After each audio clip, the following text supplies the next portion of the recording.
Representatives of the citizens of the City of Brisbane are assembled here to strive and care for the welfare of our city and all its people. Lord, we ask that you guide us in the decisions we make today. Amen.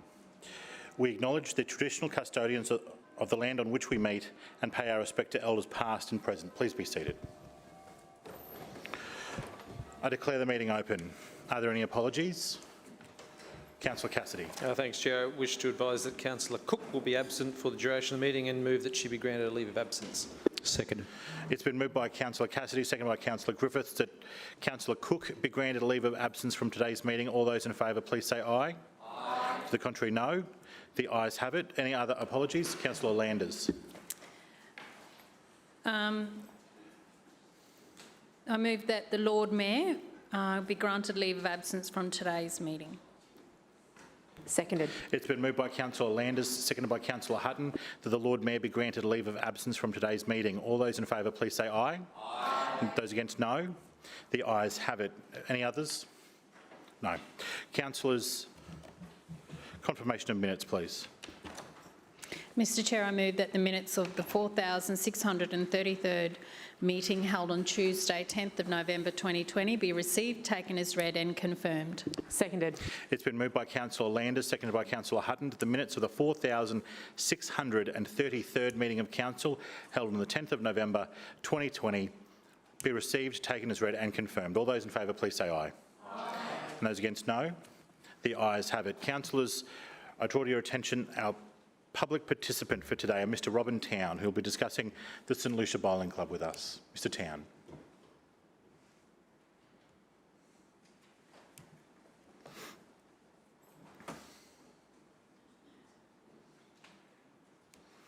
Now, Mr Town, you have 5 minutes commencing when you begin. I note that you have asked for some documents to be made available to councillors. As there are only 2, they'll be tabled and councillors can be able to look at them across the meeting at their convenience. Mr Town. Okay. Mr Chair, Deputy Mayor and councillors, thanks for the opportunity to address you this afternoon. I'll be brief and hopefully to time.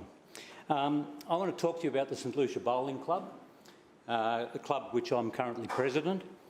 And what I'll do, a little bit of brief history about the club, a bit about our operations and financial performance, how we've gone through the COVID-19 period, a bit about BCC support, it's very important to us, and some comments on our future challenges.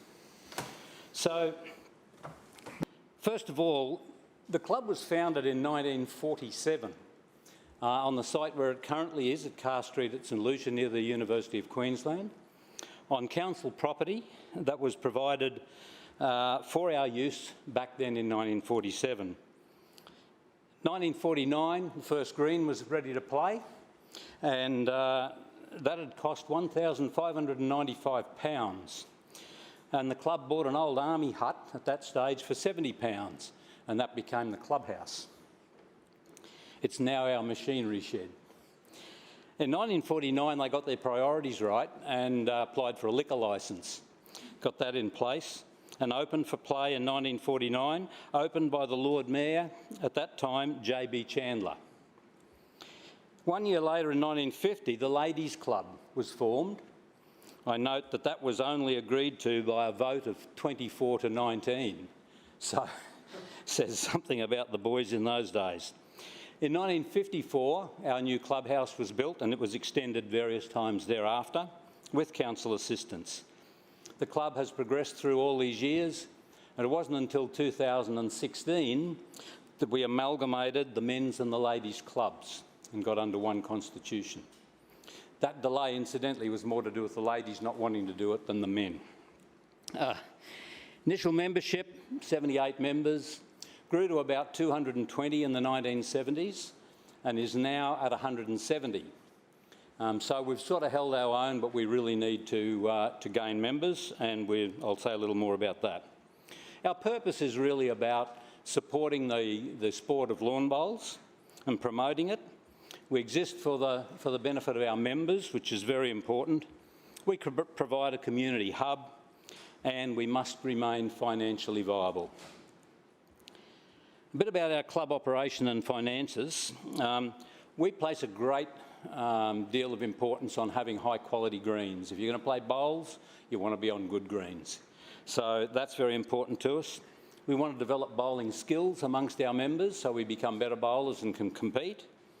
We like to promote competition both intra-club and inter-club with many of the other clubs in the Brisbane district. We have social bowls for those who don't want to compete, and we currently play 4 days a week. Our club is sort of built around the fact that our membership and green fees must be fairly low to encourage people to play. But the income from membership and green fees basically supports the maintenance of our greens. Function income supports our admin costs and facility improvements, and we have a reliance somewhat on grants for making major improvements to the club and facilities. We're a pure bowling club. We don't have any pokies, we don't do meals, we've got a nice clubhouse and we have a bar.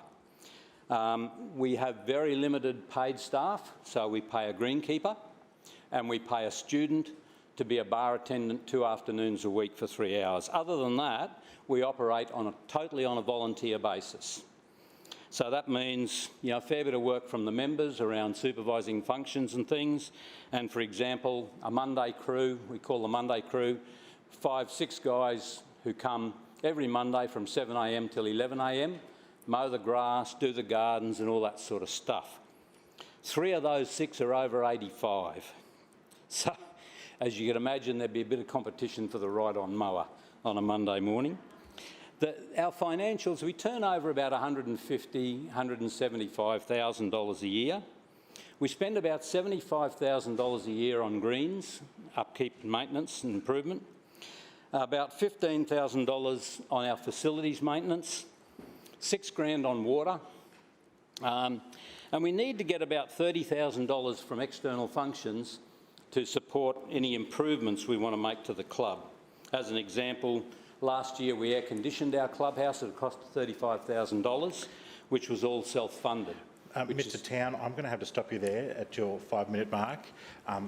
Sorry. That's all right. That's all right. Please, if you take a seat, I think I'm going to call on Councillor Howard to respond to you. Councillor Howard. Well, thank you, Mr Chair. It gives me a great deal of pleasure to thank Mr Town for taking the time to come and speak to us today. And on behalf of Council, I would like to say thank you to the St Lucia Bowls Club for all the wonderful work that you do for the local community in St Lucia. And I know that it's been a very tough year for everyone, and I can hear from your comments that some of your volunteers would be what is being termed the vulnerable group. So again, it makes it difficult when you're dependent on volunteers. And I can hear, though, the pride with which you talk about the club, and I think to know that since 1947 there has been a club there is really something to be so proud of, and to thank you very much for that ongoing commitment. So as I've said, the St Lucia Bowls Club certainly is an institution for the local area, and we are proud to support the Bowls Club through not only the lease but also many grants that the Council has provided over the years. I was very pleased to hear that you were able to benefit from the $10,000 COVID-19 direct assistance program to cover some of the operational expenses. We know that's helped a lot of clubs, and I'm pleased to hear that yours was one of them. I also know that in particular Councillor Mackay has been a great advocate and support to the St Lucia Bowls Club by providing many grants through the Lord Mayor's Community Fund, and it's also great to hear that this support has helped your club improve and make improvements that will have a lasting impact into the future. I was very pleased to hear that the boys and the girls got it all sorted out and that you all now play together, because I again know how important it is to have the teams attend and to play at the Bowls Club. And I know that we have many Bowls Clubs right across Brisbane, and I just once again want to thank you for your commitment and to your team for their commitment, and thank you once again for coming to speak to us today at Council. Thank you, Councillor Howard. Thank you, Mr Town. Mr Peers will assist you.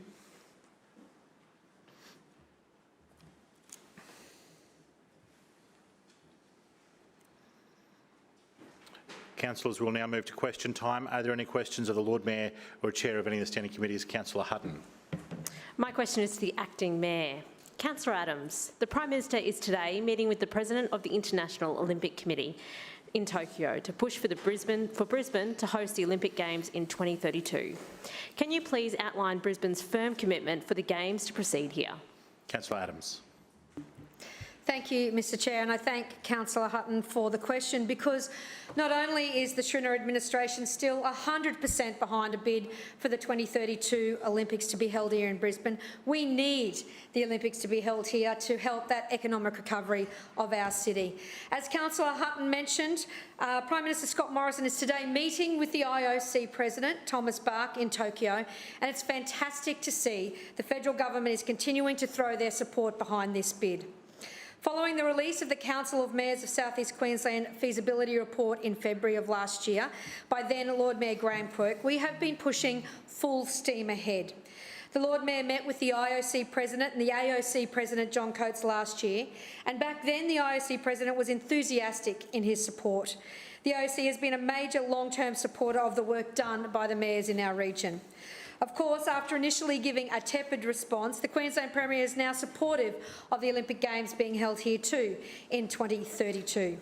This Games being held here would be a jobs bonanza for Brisbane and South East Queensland, with the Australian Olympic Committee estimating up to 10,000 full-time employees in South East Queensland alone. A 2032 Olympics in Queensland would accelerate much-needed transport infrastructure, including duplicating the Gold Coast section of the M1. And the Council of Mayors have made no secret about the fact that this journey was started 4 years ago as a way to deliver the infrastructure investment to manage the region's growing population. There is no argument that this infrastructure investment needs to happen regardless of the Olympics Games. We undertook a region-wide transport roadmap to identify the major projects needed to keep our residents and businesses moving, to keep Brisbane and Queensland moving. It's now more important than ever given our current economic situation. The initial roadmap identified a delivery of 47 critical projects. Between now and 2041, we need to make sure we can get on track, including a fast rail network for South East Queensland.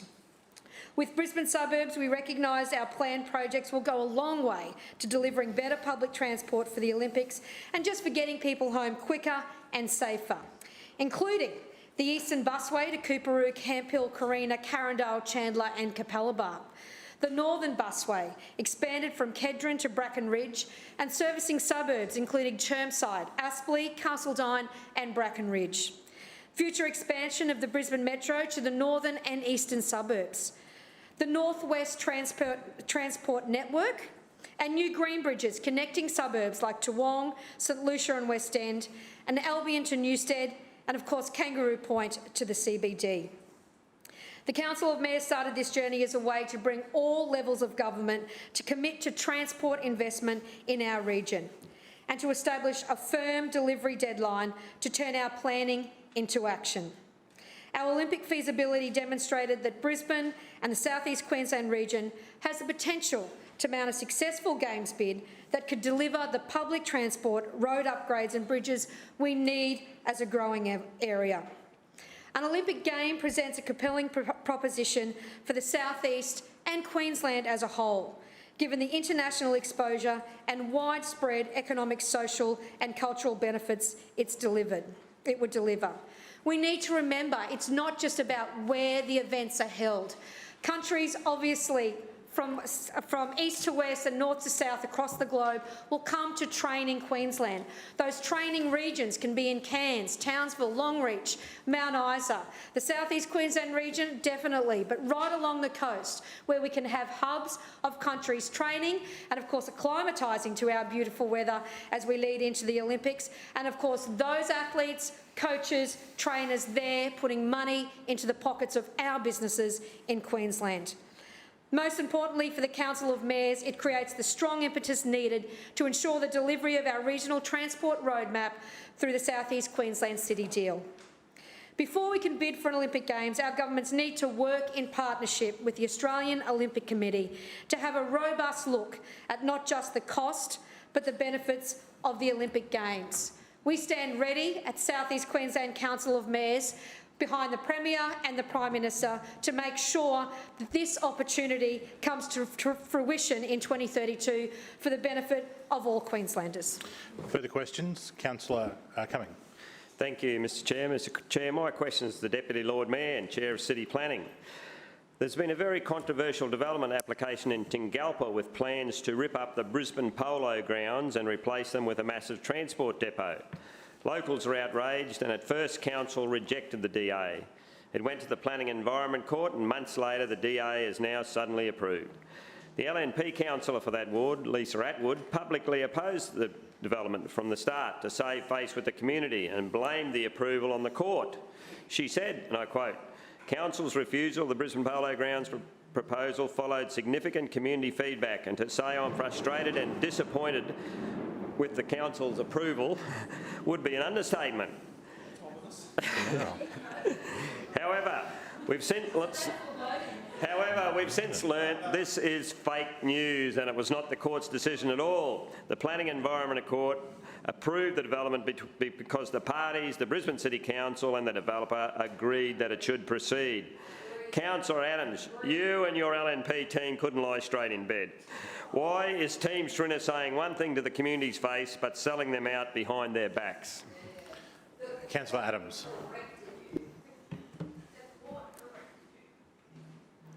Thank you, Mr Chair, and I'm happy to respond to this. This was an application that we did not support. It went out to full community consultation and... No interjections, please. Please, no, please allow the answer to be heard. Councillor Adams. And as Councillor Cumming, in one part of some of the truth that was in that question, Councillor Atwood did a lot of work with her community to hear what they wanted and what they didn't want in this particular area. And it was very clear that a transport depot... No, please, councillors, please allow the answer to be heard. Councillor Adams. Right? Yep, Councillor Adams, proceed. Thank you. And as I said, the local councillor for the area worked very hard with her community and worked with council officers to explain that a transport depot was not something that they wanted to see in this local area. We did not approve the application as was actually mentioned. And we were sent to P&E court. Well, we were taken to P&E court by the applicants. They appealed that decision. What I want to address in this chamber is exactly what happens in the P&E court. Because what we hear from this side... Councillor Adams, please. Please allow the answer to be heard in silence. I appreciate the question was lengthy. It had many parts. The weather did interrupt it very briefly, so it wasn't heard totally in silence, but I'd like the answer to be heard.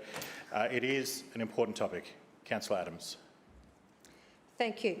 As I was saying, we're hearing the interjections from the other side as you are trying to explain to them that when we get to P&E court, there is a very set process of what we go through. We were very frustrated on the court's approval, and I can say on behalf of... No. Councillor Johnston, I've asked for silence on a number of occasions. Please allow the answer to be heard. Councillor Adams. When we go into P&E court, and Councillor Johnson I know has been there in a case... Please proceed. No, Councillor Johnston, I've actually named you. I've asked the room to be quiet for the answer on a number of occasions. I have asked you directly, and Councillor Johnston, I consider... No, I'll be reasonable on this. If you interject again, I'll go to the formal processes. Councillor Adams. Thank you, Mr Chair. As I said, when we go to court, there is a set process that you need to go through. And the very first thing that the court orders the lawyers in Brisbane City legal practice and the applicants that have actually applied is to go into mediation. The very first thing they say is to see if you can mediate this out. In most cases, that is not the case because that is what we have already been through in council. We've been through the application process where we came to come to an agreement with the applicants and they did not want to do what we thought was best for the area. I have to absolutely refute the continual interjections we hear from this side about rolling over. And I want to apologise to the hard-working team in Brisbane City Council in appeals that stand up there and fight. Councillors, I appreciate, I do allow some level of interjection, but please allow the acting Lord Mayor to be heard. And do fight to uphold the decisions by the independent town planners within council. But it does come to a stage where you are going to lose outright, or as you are ordered by the court, you need to negotiate a decision. And we will always try and get the best outcome for the community. If we believe we are going to hold the line and we are going to be able to uphold our position, we will fight. But if we know, I take offence from Councillor Johnston's... Councillor Johnston, I've actually asked you to not interject on a number of occasions. Councillor Johnston, I consider that you are displaying unsuitable meeting conduct, and in accordance with section 21(5) of the Meetings Local Law 2001, I hereby request that you cease interjecting and refrain from doing this for the balance of the meeting. Councillor Adams. In this case, the situation was that we needed to negotiate a decision because it was not believed that we could unfortunately win the Planning and Environment Court. We had to negotiate the best outcome for the community. We did not want to see what was put forward by the applicants happen in this area. And what the outcome was through that negotiated decision put on us by the courts was 56 new conditions through mediation that got a much better outcome than what the final applicants' opportunities were when they were working with us in council. A 36,000 square metre environmental protection zone, significant planting along the southern and western edges of the site to act as a buffer, selecting plants that will achieve full surface coverage within 1 year of planting, limiting the hours of operation, including commercial loading and unloading from 7 a.m. till 6 p.m, constructing a 3-metre wide pedestrian parkway, ensuring stormwater runoff and maintaining vegetation. A better outcome, not what we wanted to see, but a court-enforced negotiated outcome. Further questions? Councillor Davis. Thank you, Chair. My question is to the Chair of the Environment, Parks and Sustainability Committee, Councillor Cunningham. Councillor Cunningham, can you please update the Chamber on Council's foreshore dog off-leash areas and our plans for them in future now that trial is ending? Councillor Cunningham. Thank you, Chair, and thank you to Councillor Davis for the question. One of the great things about living in Brisbane is our climate and lifestyle, which lends itself to enjoying the great outdoors. And this administration is committed to providing more for residents to see and do in our suburbs. We want residents to be able to enjoy a wide range of recreational activities right across our city. We're lucky in Brisbane to have diverse landscapes and environments to enjoy, from our suburban parks to riverside walks, mountain outlooks and trails in our natural reserves. Our natural areas in particular make Brisbane unique. We are, after all, Australia's most biodiverse capital city. This administration is committed to growing and protecting our natural areas to create a cleaner and greener city for residents and wildlife. But we also want residents to be able to get out and enjoy natural areas with their family. And Mr Chair, that does also include our four-legged friends. As councillors would be aware, for the past year, Brisbane City Council, in collaboration with the Department of Environment and Science and the University of Queensland, has undertaken a 1-year trial of foreshore dog off-leash areas, or FDOLAs, as we call them in council. This trial is about protecting migratory shorebirds, while also ensuring dog lovers and their pets can enjoy Brisbane's foreshore, and residents can continue recreational activities such as kite surfing.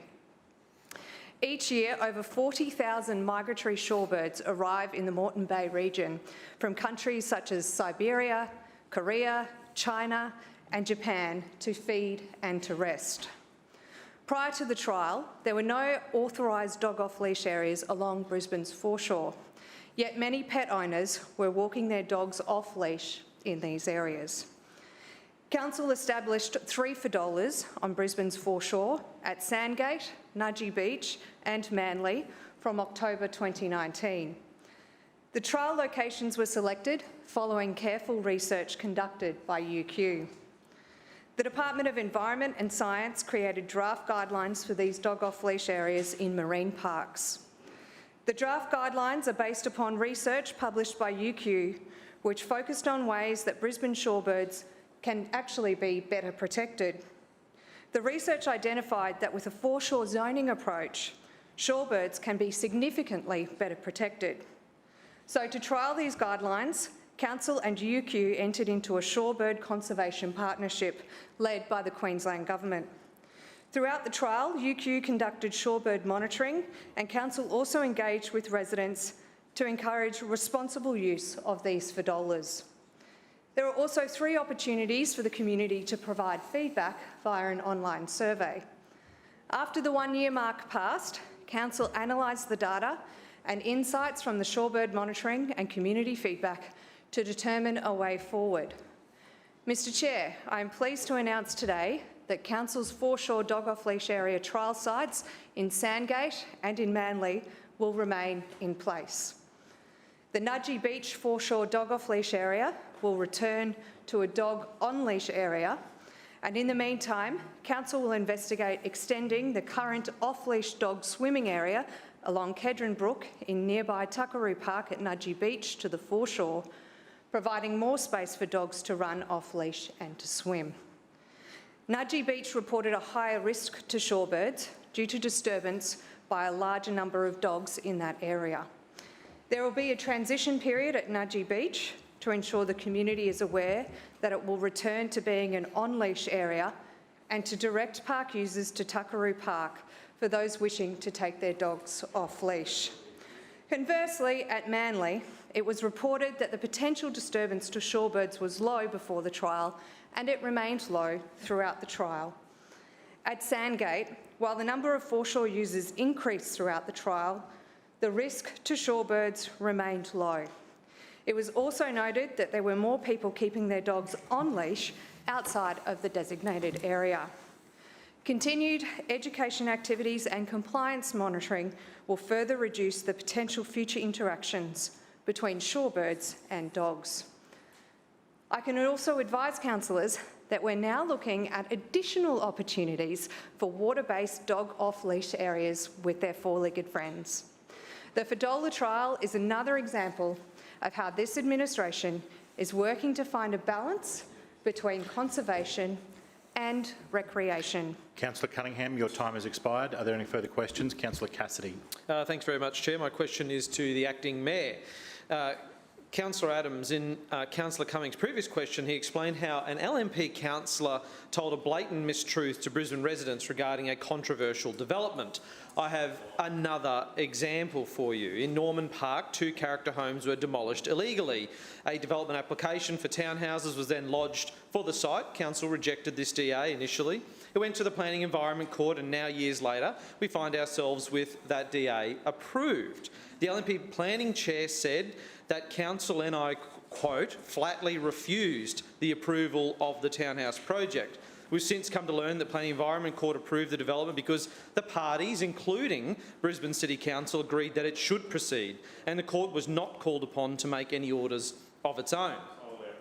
Now we're seeing the current LNP Planning Chair, you, Acting Mayor, do the same at a development on Richmond Road at Morningside. In July, Councillor Adams was quoted as saying, "The application in its current form is not supported." Fast forward to this week and that DA has been approved. Councillor Adams, how many other developments has this LNP told brazen untruths, fibs and porky pies about? Councillor Adams. Thank you, Mr Chair, and I'll go through the process of the Planning Environment Court again because it seems to be unclear from my first question on how this works. No interjections, please. Councillor Adams. We say no to applications. We are taken to the court by an applicant and we are directed by the court to negotiate. No, please. This is clearly something of importance to the opposition. Please allow the answer to be heard. Councillor Adams. Thank you, Mr Chair. And the reality is, I'm sure enough of them have watched some TV shows occasionally here and there, that you win some and you lose some. And we have a pretty good track record of winning what we take to Planning and Environment Court, I'm proud to say. But unfortunately, we do not win all of them. And it becomes very clear... Councillor Cassidy, please allow the answer to be heard. Point of order, Mr Chairman. Point of order to you, Councillor Johnston. Mr Chairman, I am very concerned that what Councillor Adams is saying about the Supreme Court is incorrect and misleading. Okay. And I say this, Mr Chairman, because the court does not order particular outcomes when it is consent order. Councillor Johnston, at this point, and it is false and this point of order is a speech. Is a speech, not a. It's a speech, not a point of order, and therefore we will move on. Councillor Adams. Thank you, Mr Chair. And Councillor Johnston is not listening to me. I did not say... No, Councillor Johnston, please. Please allow the answer to be heard in silence. I've already identified your conduct as unsuitable. Please do not make me go through the process escalating it. Councillor Adams. I did not say that the court orders us to have for what the outcomes are, but they do tell us to negotiate. If we don't negotiate and they rule in favour rule against us, we have... Councillor Johnston. Councillor Johnston. Order, Mr Chairman. Point of order. No, hang on. No. I'm point speaking. Of order, Mr. No Chairman. Point of orders while I'm speaking.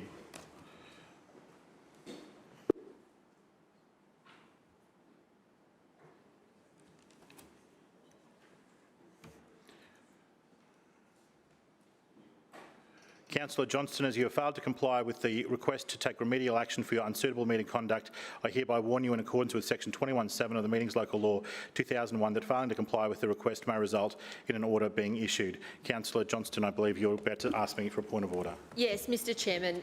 This is absolutely inappropriate from Councillor Adams about the Planning and Environment Court. What's the nature of the point of order? What is the point of order? The court is not making rulings about this. Council is entering into consent. She is misleading about the actions of the Supreme Court of Queensland. No, yes, it is, Mr Chairman. And I would draw you to, I think it's section 21. We have work to do. So no, please, Mr Chairman, it's about section 21 as far as I am... No, Councillor Johnston, please retake your seat. We really need to... This is question time. You're chewing into important opportunities for the opposition to put scrutiny on the executive. I really think we need to move on. This is about Councillor Adams being inappropriate about the Supreme Court of... Councillor Adams, please continue your answer. This is just wrong, and the court's already written about this. Councillor Adams. Councillor Johnston, if you interject again, I will be forced to note it in the minutes. Councillor Adams. Thank you, Mr Chair. When we go to Planning and Environment Court, our application approval, or if it's a refusal, is either upheld or not upheld. If it is not upheld, we don't roll over, as we hear from the interjections over there, and I take offence on behalf of our legal team. We negotiate to make sure we get the best outcome when we're not going to have our decisions upheld. We don't win all of them, that is clear, but we always try and get the best outcome, as I just explained with the one in Tingalpa. With the case that was mentioned by Councillor Cassidy at Power Street at Norman Park, two beautiful big Queenslanders on big blocks, excuse me, illegally demolished in 2016. Illegally demolished, approved by the now infamous certifier Trevor Gerhardt. We took him to court for wrongdoing and he was fined $30,000 and he had to pay our court costs. It then became a vacant lot of land with an application for townhouses. It was in low, medium density, not low density residential, but we did not uphold a townhouse approval on this site purely because we did not think it was fair that the residents were getting something totally out of what they expected because of one person or an owner of those houses demolishing them without approval. We absolutely outright refused that application. But that was not going to be upheld in court. It was a vacant block of land under low medium density, and we needed to negotiate then on the best outcome, not a rollover. With the accusations that I am lying about comments when I say a development application is not supported in its current form. Listen to the words that I'm saying, Councillor Cassidy, through you, Mr Chair. Please cease interjecting. I was Councillor Adams. accused of lying very clearly by Councillor Cassidy when I said I didn't approve the application in its current form and then it got approved. Number one, I don't actually approve or not approve an application. That is done by the independent town planners in council. But I said I did not support it in its current form. Current form and final form are two very different things in development applications. And in the case of the one at Morningside, the house is being protected. It is being relocated and it will absolutely not be demolished. I stand by that we are here for the best outcomes of the community across any development application. We have set up the most transparent application process with Development Eye, where you can get a register now to get email notifications. You know exactly what's happening in this council, and I stand by the town planners in council and the legal team that support us through the courts. Further questions? Councillor Owen. Thank you. My question today is to the Chair of Public and Active Transport Committee, Councillor Murphy. Councillor Murphy, last week when we heard about the award-winning Brisbane Metro project, and it's now my understanding that one of Council's key suppliers may have another award in their trophy cabinet. Can you please update the chamber on this significant win for a local supplier? Councillor Murphy. Well, thank you very much for the question, Councillor Owen. And Mr Chair, as Councillor Owen noted in her question, we have another award in the trophy cabinet. So Ozships Group have taken out 2 awards last week at the Australian Marine Industry Awards. They have won the Commercial Designer and Manufacturer of the Year for the 2nd year in a row, and their first female apprentice, Jasmine, took out the Apprentice of the Year award, and one of their other apprentices, Robbie, was also a finalist. So congratulations to Ozships, Jasmine and Robbie, and what a huge and well-deserved achievement in recognising the effort and hard work that everyone in the Ozships team puts in on a daily basis. As we all know, Ozships has had their name dragged through the mud by someone who won't put their name to their claims, but someone who clearly has a chip on their shoulder. The spread of malicious rumours at the expense of hard-working small businesses like Ozships and award-winning apprentices like Jasmine and Robbie is extremely disappointing. I think we can all agree. Ozships has been a huge part of Council's ferry operations with the modifications of the new kitty cats, so these vessels were able to hit the water quickly and get people moving on our river again. Modifications that Ozships have made include ensuring that mooring arrangements matched our existing terminals and that passenger boarding ramp adjustments have been carried out. Safety features such as deck handrails and grab rails, as well as upgraded lighting, GPS tracking and radio communications were installed. Passenger seating layouts and priority seats were adjusted. Crew toilets were added for the convenience and safety of our masters, and electronic TransLink ticketing and internal signage was added, as well as the iconic livery of our city ferry fleet in blue and gold, and the occasional splash of red, but not too much, for our city hopper services. Our masters have been out training on the water all last week with the kitty cats, and they're very excited to be now back on the water delivering services for our city. Ozships have been able to modify and get the kitty cats up to a standard that we require in Brisbane quickly and efficiently, which meant that the Lord Mayor and I were able to launch them on Sunday.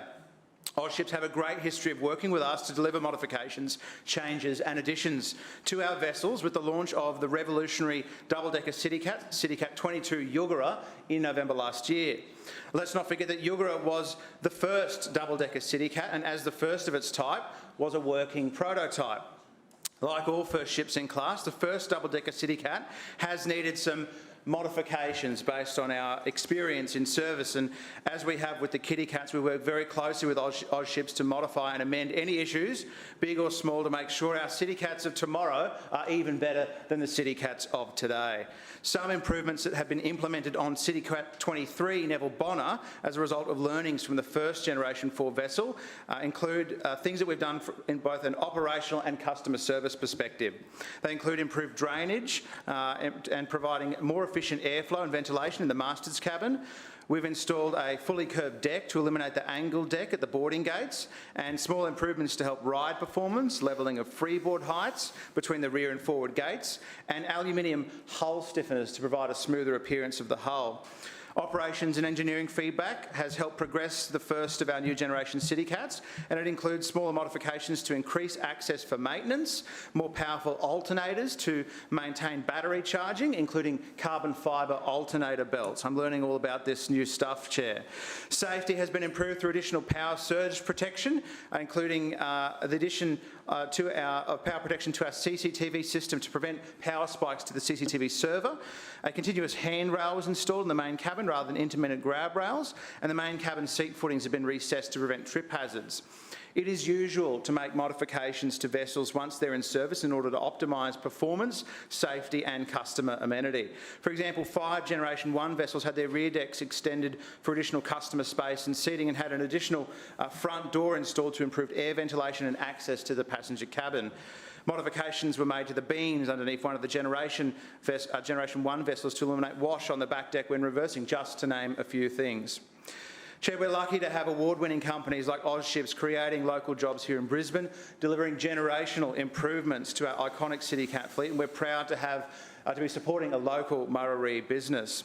I have no doubt that companies like Oz Ships will be critical going forwards as we develop the business case for the repair of our wooden-hulled ferry fleet, so that residents can have confidence that industry here in Brisbane has the skills, the experience and the ability to deliver major fleet projects to public transport providers like Brisbane City Council on a day-by-day basis. Councillor Murphy, your time has expired. Are there any further questions? Councillor Sri. Thanks, Chair. My question is to the Deputy Mayor. Deputy Mayor, your administration has recently announced a decision to cease ferry services at the Thornton Street ferry terminal in Kangaroo Point. The primary justification for this is that a future footbridge will connect Kangaroo Point to the CBD, and a secondary justification is that the cost of upgrading the ferry terminal to disability compliance standards isn't justified. But as many residents have pointed out, the ferry terminal doesn't just connect residents to the CBD, it was also used by the City Hopper to connect to other parts of the city. And more to the point, not everyone will be able to use the new footbridge, which means this part of Kangaroo Point has seen a significant reduction in public transport services for local residents and people travelling into that part of Kangaroo Point. So my question to you is, what is your answer to residents who are concerned about the reduction in public transport services? And will your administration commit to improving public transport services for Kangaroo Point to compensate for the closure of Thornton Street Ferry Terminal? Councillor Adams. Thank you, Mr Chair, and thank you, Councillor Sri, for the question. Look, accessibility and connectivity of our city is absolutely a key focus for this council, and we realise we've got 5.4 million people travelling by ferry every year. That river-based transport is a beloved part of our beautiful city, whether it be for the lifestyle experience of travelling along the river and enjoying the views, or actually getting quickly and safely to work as the best option to do that. But in June this year, this administration announced a $48.7 million over the next 3 years upgrade to terminals across the city, and they did focus on Mowbray Park, Dockside, South Bank 1 and 2. And of course the new state-of-the-art terminal at Howard Smith Wharves as well. Point of order, Chair, on relevance. The question was about Thornton Street Ferry Terminal. Yes, but also wasn't it also about access to the network for people who lived in that area? Councillor Adams. Thank you, Mr Chair, and that's exactly what I was talking about. Accessibility and connectivity right across the community. We are very lucky that we have had a substantial financial commitment through the private sector to upgrade at Howard Smith Wharves, because we do see people flocking there as well. But that will also get us the extra connectivity through to the New Farm River Walk, Fortitude Valley and Kangaroo Point via the Story Bridge as well. We have upgraded the New Farm Park and Guyatt Park ferry terminal, which is used by about 1,000 people every day. Point of order, Chair. A point of order, Councillor Sri. On relevance, the question was about Thornton Street Ferry Terminal and access for Kangaroo Point. It's nothing to do with Howard Smith Wharves or New Farm. Yeah, Councillor Adams, I appreciate what you're doing, but can I please draw you back to the ferry uses around the New Farm, not New Farm, Kangaroo Point Peninsula in particular, please? Absolutely, Mr Chair, and I interpreted the question to be about the connectivity around the whole precinct around the Story Bridge, but I'm more than happy to move on there. We have been upgrading infrastructure right across the city, but with regards to the Thornton Street Ferry Terminal, there are significant challenges to meet the accessibility standards, and also we have the issues there with the bridge as well. It is definitely going to be impacted at Thornton Street by the construction of the Kangaroo Point Green Bridge, and it will be one of the most used walking and cycling connections we realise in Brisbane. But the reality is it won't be usable once the bridge is built or during construction phase because of its proximity to that construction and the bridge as well. The other consideration is that the kitty cats, which were up on the river yesterday, I saw some beautiful photos, cannot access that ferry terminal. So the city hopper that was there, that has been replaced by the new and improved and kitty cats, unfortunately cannot be used at that terminal, and due to these circumstances we have taken the very difficult decision to cease the services at Thornton Street permanently. It's not a decision that was taken lightly, and I'm sure Councillor Murphy is working hard to see how that works through the peninsula with our cycleway links, with the bridge and how it connects. Point of order, Chair. A point of order to you, Councillor Sri. Again, on relevance, this scripted answer is not answering the question, which was whether new public transport services will be provided for the residents who've lost service at Thornton Street Ferry Terminal. I think you are getting the answer to the question that you want, but it may not necessarily be the answer you want. But it is the Councillor Adams. I'll say it again because people are saying it's not about Kangaroo Point. The Thornton Street Terminal will be impacted by the construction of Kangaroo Point Bridge, and obviously once it is constructed as well. It is not a viable terminal going forward, and unfortunately the kitty cats don't actually connect to Thornton Street Terminal and cannot be used. It was a tough decision. But in administration, sometimes you need to make tough decisions and you need to prioritise.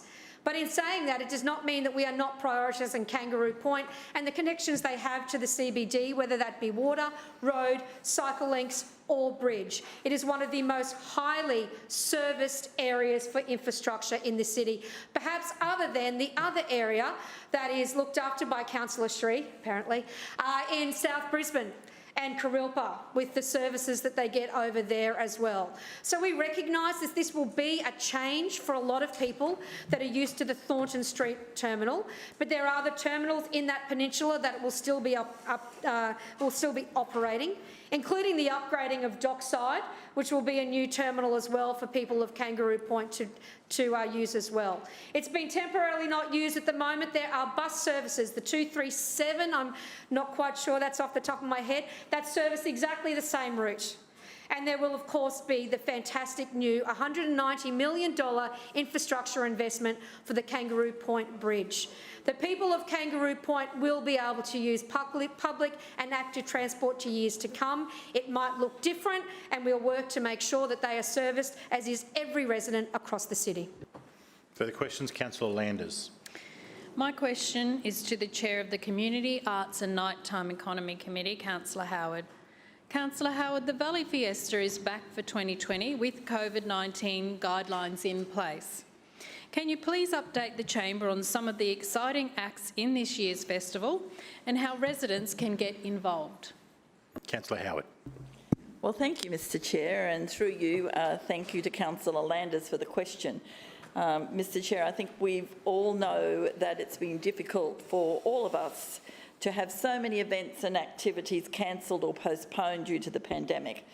But no matter how tough or trying this year has been, the spirit of Brisbane continues unbroken. The way in which our community has united to get through the pandemic is nothing short of inspiring, and I've been particularly inspired by one of the hardest hit communities, our Brisbane musicians and our local businesses, particularly those in the Valley who were forced to put everything on hold for months when the coronavirus restrictions shut down the heart of Brisbane's nighttime economy. Seeing the Valley being able to reopen once restrictions eased was a relief, but it has been a long road to get where we are today, and whilst it is great to see more people out in the Valley supporting our local artists and businesses, we still have a long road to recovery ahead of us. So, as Brisbane's first ever nighttime economy chair, the first thing I did once being sworn in as chair was to hit the ground running by talking to our business owners in the Valley and to listen to what we could do to support the heart of our nighttime economy. And that is how this year's Valley Fiesta was born. We knew we needed to shake things up and to do something really special to welcome everyone back to the Valley with a big bang. And so this Thursday, we are kicking off the biggest and best Valley Fiesta Brisbane has ever seen with a massive 4-day lineup of live music. More than 90 local artists hitting Brisbane's 14 best live music venues in the Valley over 4 massive nights. It's great to see that Brisbane is just as excited as I am with some of the shows already sold out. We have dozens of hot new artists performing and also a few legends coming back to help us celebrate the Valley being back open for business. Kate Miller-Heidke is just one of them, and her sold-out Friday night show at the Fortitude Music Hall was so popular that she's announced 2 more shows next week on Tuesday and Wednesday. So, if you haven't already jumped online to get a piece of the action, don't worry, it's not too late. You'll still have time to book your tickets now and to make sure that you don't miss out. We have so many exciting up-and-coming live acts in Brisbane taking the world by storm, and there's nothing more exciting than being able to experience an intimate live gig from an incredible artist before the rest of the world catches on to how great they are. So the only silver lining of the pandemic restrictions has probably been the fact that you've never had the opportunity to enjoy a live act like this before. Just imagine how incredible it would have been seeing a band like Powderfinger before they went big in an incredible place like the Triffid. And we've got other venues with even more intimate gigs. We are thrilled to have Ian Hogue, the guitarist from Powderfinger and The Church, as our Valley Fiesta 2020 ambassador. It really is a once-in-a-lifetime opportunity. And with artists like Jaguar Jones, who've just taken out the National Live Music Award for Best Live Act in Queensland, you will not be disappointed. Unless, of course, you forget to grab yourself a ticket. So get online now and get your tickets before you miss out. Get your friends together and make this weekend one to remember. You can find out all about this weekend's epic lineup by heading to Q Music's website. There are also select few that are offering $10 tickets on the door and lots of free events to choose from too. I'd like to thank all of the people that helped put together this year's incredible Valley Fiesta, and in particular to our business owners, the venues and the artists that have been doing it tough. Your unwillingness to let Corona get the best of you is inspiring, and I'm certainly looking forward to continuing our work together to support Brisbane's nighttime economy and ensure that we bounce back bigger and better than ever before. While we might not be able to have a dance at Valley Fiesta this week due to the restrictions, I can promise you that once Jeanette Young gives us the all clear, we'll be hitting the dance floor and when we're finally allowed to dance again. This administration is leading the nation with our commitment to creating more to see and do in Brisbane for Brisbane residents by supporting venues and artists to create a thriving nighttime economy. So I did a little check this morning for you, and there are still tickets available for Thursday the 19th, Tired Lion's new album launch at the Tivoli, Patient Lounge with special guests Perth and Being Jane Lane at the Woolly Mammoth, Wax with special guests Blush and Psycho at the Zoo. Daniel J. Lewis will be tearing up some records at Susie Wong's Good Time Bar, and you can hit up at Rick's Backyard for free with Monsters Up North Rosemary Jasmine, Councillor DJ Howard, your Troy time and has DJ. expired. I had to get in DJ John Andrews. Can I just finish? Further questions. Oh, DJ gets Thanks. raised. Let me say that at the end. Further questions. Don't Councillor want to miss Cassidy. that. Don't want to miss that. That just rolls right off the tongue. Thank you very much, Chair. My question is to the acting mayor. Labor has been very careful not to use the forbidden L word in the chamber today in previous questions, but we have very clearly pointed out that Team Schrinner has an awful track record of being deceitful, dishonest and spreading disinformation to Brisbane residents. If a community is outraged by development, the LNP will reject the DA, but then do a deal behind closed doors only to blame it on the courts. This is very concerning considering current DAs before the Planning Environment Court. Take 415 to 427 Beckett Road, Brisbane Downs, for example. It's known critical koala habitat that a developer wants to build shops and a fuel station on. It's now off to the Planning and Environment Court, and to use Councillor Adams' own words, you win some and you lose some. Well, Councillor Adams, given your team is notorious for telling furfies, how on earth can any resident trust that you won't do another secret deal with this developer in Brisbane Downs? Councillor Adams. Thank you, Mr Chair. And beyond the imputing motive of secret deals, beyond the mistruths of furfies, I would like to stand here and say that I have never lied to this chamber. I have never lied to the people of Brisbane. I have never lied to development applications, people that have applied for applications, or to the community about the expectations that are upheld by the Brisbane City Council and the Team Schrinner. Again, I outrightly refute the fact that we are using the courts. Councillors, please allow the answer to be heard. And the comments, you win some and lose some, I'm already being verbaled, as I should have known. Yeah. I said when you go to court, you win some and you lose some. And our Councillors, no. Please allow the answer to be heard. Councillor Adams. And our record is strong. We want to make it very clear to the building and construction industry in Brisbane. Please allow Councillor Cassidy. Please cease interjecting or I will move into the formal process. Councillor Adams. We want to make it very clear what we expect in Brisbane. We expect good design, good practice, clean, green, sustainable buildings, fitting in with the city plan or performance outcomes that are great for the community. And if you do not uphold that, we will refuse your application. And if we go to P&E court and that is not upheld, we will fight for the community to get the best negotiated outcome that we can get. They keep screaming out, you don't. I don't see them sitting there day in and day out with our legal team in P&E court. But whether it's upheld or not, it's about getting the best outcome for the community. To say that we tell lies is in itself a mistruth, and I outrightly reject any of those comments from Councillor Cassidy's question today. That concludes question time. Point of order, Chair. Councillor Cassidy. Yeah, thanks very much. I move suspension of standing orders to enable me to move the following urgency motion, that Brisbane City Council buys the land at 415 to 427 Beckett Road, Brisbane Downs. That's just been sent through. Do you have a seconder? Councillor Griffiths. So I've got a That's been emailed. Urgency resolution proposed by Councillor Cassidy, seconded by Councillor Griffiths. It will be distributed in a moment. Yeah, I believe that I can see that. Councillor Cassidy, your timer will be reset and you'll have 3 minutes to urgency, point of order, please. Chair. Point of order to you, Councillor Murphy. Here we go. Just on the competency of this motion, I mean, several times this it's a session... motion to suspend standing orders. There was no debate about point of order. Yes, Councillor Murphy, Chair, please. just a genuine Ryan. question on the competency of this motion, given we've debated this several times already. Councillor Cassidy, I consider you're displaying unsuitable meeting conduct and in accordance with section 21(5) of the Meetings Local Law 2001, I hereby request that you cease interjecting and refrain from exhibiting that conduct. Councillor Murphy, you had a point of order. Chair, it was just a simple question to you on the competence of this motion, given we've had this urgency motion, I think, 4 times now. So, as I've said in the past, the question of competence will be raised if urgency is accepted. At this point, the matter of urgency is what will be resolved, and not the competency of the nature of or the substance of the resolution. Councillor Cassidy, 3 minutes, please.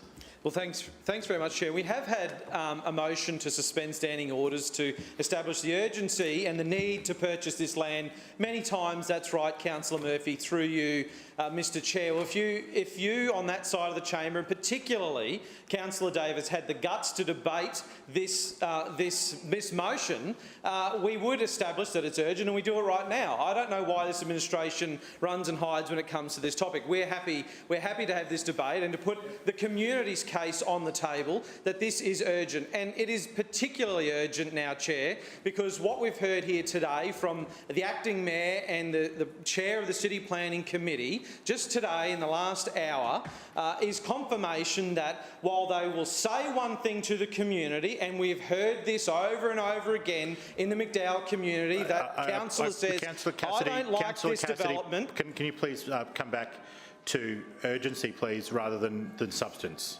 It's urgent, Chair, because we know the playbook. We now know the playbook. It's there writ large for everyone to see. This administration will say one thing in the community and then they'll do something different in the Planning and Environment Court. It's urgent because this matter is now before the Planning and Environment Court. We've got a local councillor running around out there saying, no, I don't like the development, We know then what happens behind closed doors. There's a negotiated outcome. Council rolls over and they say to the developer, sure, go ahead. And we know that the... Point of order, Mr Chair. Point of order. Claim to be misrepresented. I don't think the acting mayor's spoken on this motion. Just follow the rules, people. Hang on, I'm speaking. There is some pejorative framing of this subject. However, this is a debating chamber. A councillor can claim misrepresentation. In this instance, Councillor Cassidy. Thanks, Chair. So what the Lord Mayor has said in this place in the last few weeks is that this bushland apparently can be saved through a negotiated outcome. Well, we know now what the evidence is here, that negotiated outcomes means that these DAs are approved, but they're approved behind closed doors. And that's why we need to have this land purchased. That's why it's urgent, Chair. This is known koala habitat. There are gliders, there are birds, there are macropods here. And we know that this land won't be protected through a negotiated outcome in the Planning and Environment Court. So I think it's high time that the Lord Mayor, that the Acting Mayor, that LNP councillors, particularly Councillor Davis, gets on record and says something about this development in this chamber and puts up or shuts up once and for all. We will now vote to the matter of urgency. Oh, excuse me, the misrepresentation, please. Councillor Cassidy said that, I said when I stood up, that it's clear now that when we go into court we do shady deals behind closed doors. I did absolutely not say that. All right, okay, we're having a vote. All right, all those in favour of the of urgency, please say aye. Aye. Those against, please say no. No. The noes have it. Division called by Councillor Cassidy and Councillor Cumming. Please ring the bells.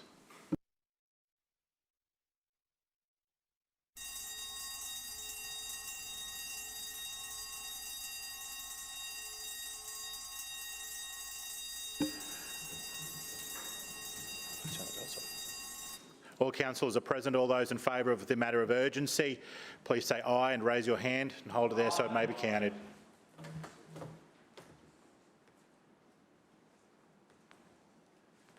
Thank you. And those against, please say no and raise your hand and hold it there.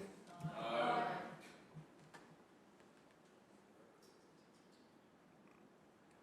Clerks, please read the result.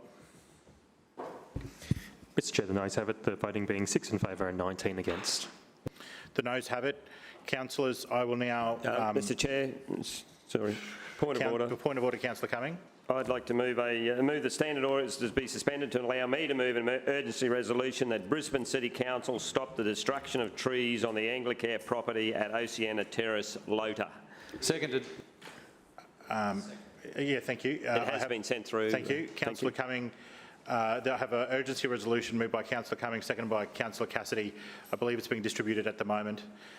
Councillor Cumming, your clock will be reset in a moment and you'll have 3 minutes. Right. Please proceed. Thank you. Excuse me, Councillor Cumming. Please focus your comments on urgency. Yes, thanks, Mr Chair. Mr Chair, Oceana Terrace Lota contains an Anglicare property on which the council has approved a multi-storey retirement village in the middle of a low-density residential area. But worse still, dozens of magnificent old trees, mainly gums, are to be removed by the rapacious developer. And recently local residents were photographed in the Courier Mail protesting about this decision. Time is running out for council to stop this destruction of lovely old trees, as work is due to start early in 2021. Council has recently been found out reducing the canopy cover of trees in Brisbane by 1.4% over the last 4 years. The Loader House development will make the situation even worse. This will add to this disastrous trend, which will make Brisbane hotter with less shade and poor air quality. It's urgent that Council act now. On the matter of urgency, all those who believe this matter to be urgent, please say aye. And aye. Just say aye. Aye. Those against, please say no. No. The noes have it. Division. Division called by Councillor Cassidy and Councillor Cumming. Please ring the bells.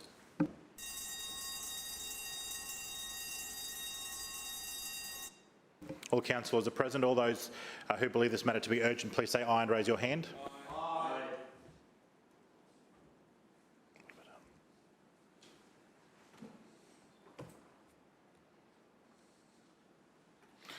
Thank you. And all those against, please say no and raise your hands. No. Clerks, please read the result when you're ready. Mr Chair, the noes have it, the voting being 6 in favour and 19 against. The noes have it. Councillors, we will now move to the consideration of committee reports, please. The Establishment Coordination Committee report, please. The Acting Lord Mayor. Mr Chair, I move that the report of the Establishment and Coordination Committee meeting held on Monday the 9th of November 2020 be adopted. Seconded.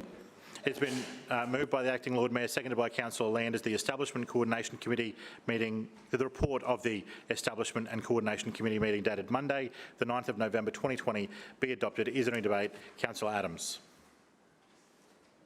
Thank you, Mr Chair. And before I get to the substantive report before us today, I'd just like to raise two things about the urgency motions that we just heard before us. Again, Councillor Murphy did indicate, as he was right in saying, even maybe not in the right time, that we have heard this time and time again for Beckett Road. But time and time again we have explained to Councillor Cassidy that Minister Dick had every opportunity to call in this development, but he didn't. Councillors, please allow the Acting Lord Mayor to be heard in silence. The site has 50% of matters of state environmental significance on it, which is why we said no to the application, and why we will stand firm on that in Planning and Environment Court. But, of course, the state government said, we don't care, council can deal with it. So that is the truth of the matter when it comes to Beckett Road in this place. With the trees at the Anglicare site, I am more concerned that Councillor Cumming wants a political stunt about the mistruths on tree covers in this city than ringing straight through to Compliance Office and check that there is not a legal removal of trees on that site. There was an outrage, I know, in Tilly Road, Councillor Murphy, when some trees went down that unfortunately were not protected by the Koala State mapping. But we got out there straight away and stopped work until we made sure that those trees did or did not have protection on them. But what does Councillor Cumming do? He may have called cars, I'm not quite sure. He may have called cars, but it was more important that he got up here and moved an urgency motion than worried about the real matters of protecting the trees. Councillors, please allow Councillor Adams to be heard. Councillor Adams. There is a DA on the site, and if the trees have been approved to be removed, then they're allowed to be removed. But if Councillor Cumming clearly said in that motion illegally moved, then he should be calling it into the call centre to the CARS team and saying, I don't believe they're the trees that are allowed to be removed. Please stop work now. But what happens out in the community, to borrow one of their words, and what is said in here are two very different things as well. Obviously, for all the people watching at home, including the Lord Mayor, who I know is healthy and well in isolation, the Lord Mayor is healthy and well in isolation and has come back with a negative response to his COVID test, but under the Chief Health Officer's advice, will be isolating for another 5 to 14 days to ensure that no signs or symptoms show from his trip to Adelaide with the Adelaide Lord Mayor. During the week, we had a few things, and I would love to have the ability now to talk about the lighting of our council assets that we have coming up during this week. It's World Prematurity Day, celebrating to raise awareness of the 15 million babies born premature worldwide, and nearly 1 million of those, unfortunately, who lose their life. So that is today, and we will see the Sandgate Town Hall, Story and Victoria Bridges and City Hall in purple tonight for those. We also have National Bully Prevention Week this week, with Sandgate Town Hall and Brisbane City Hall will be orange on Wednesday to show the support. Hopefully we'll squeeze in a little bit of maroon after our win tomorrow night at Suncorp Stadium, and that will be on, of course, after the decider on Story and Victoria Bridges, Tropical Dome at Mount Cootha and Radcliffe Place sculptures as well. There is many items before us today which I will get straight into. Item A is the Monia Road Bellwood Street upgrade, which is a partial property resumption.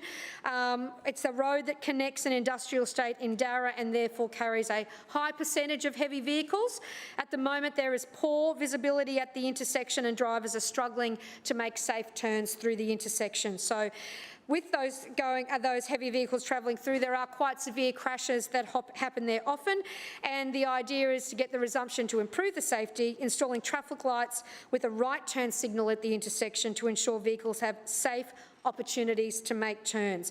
There will also be bicycle lanes constructed on Monia Road in both directions and pedestrian crossing facilities provided.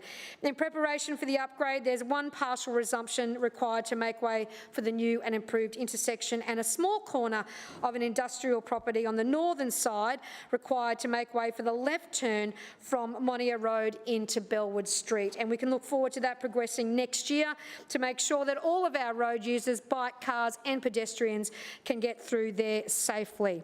Item B is our contracts and tendering, which again is a very long list, and I'll leave that to the chambers and the chairs of the particular portfolios.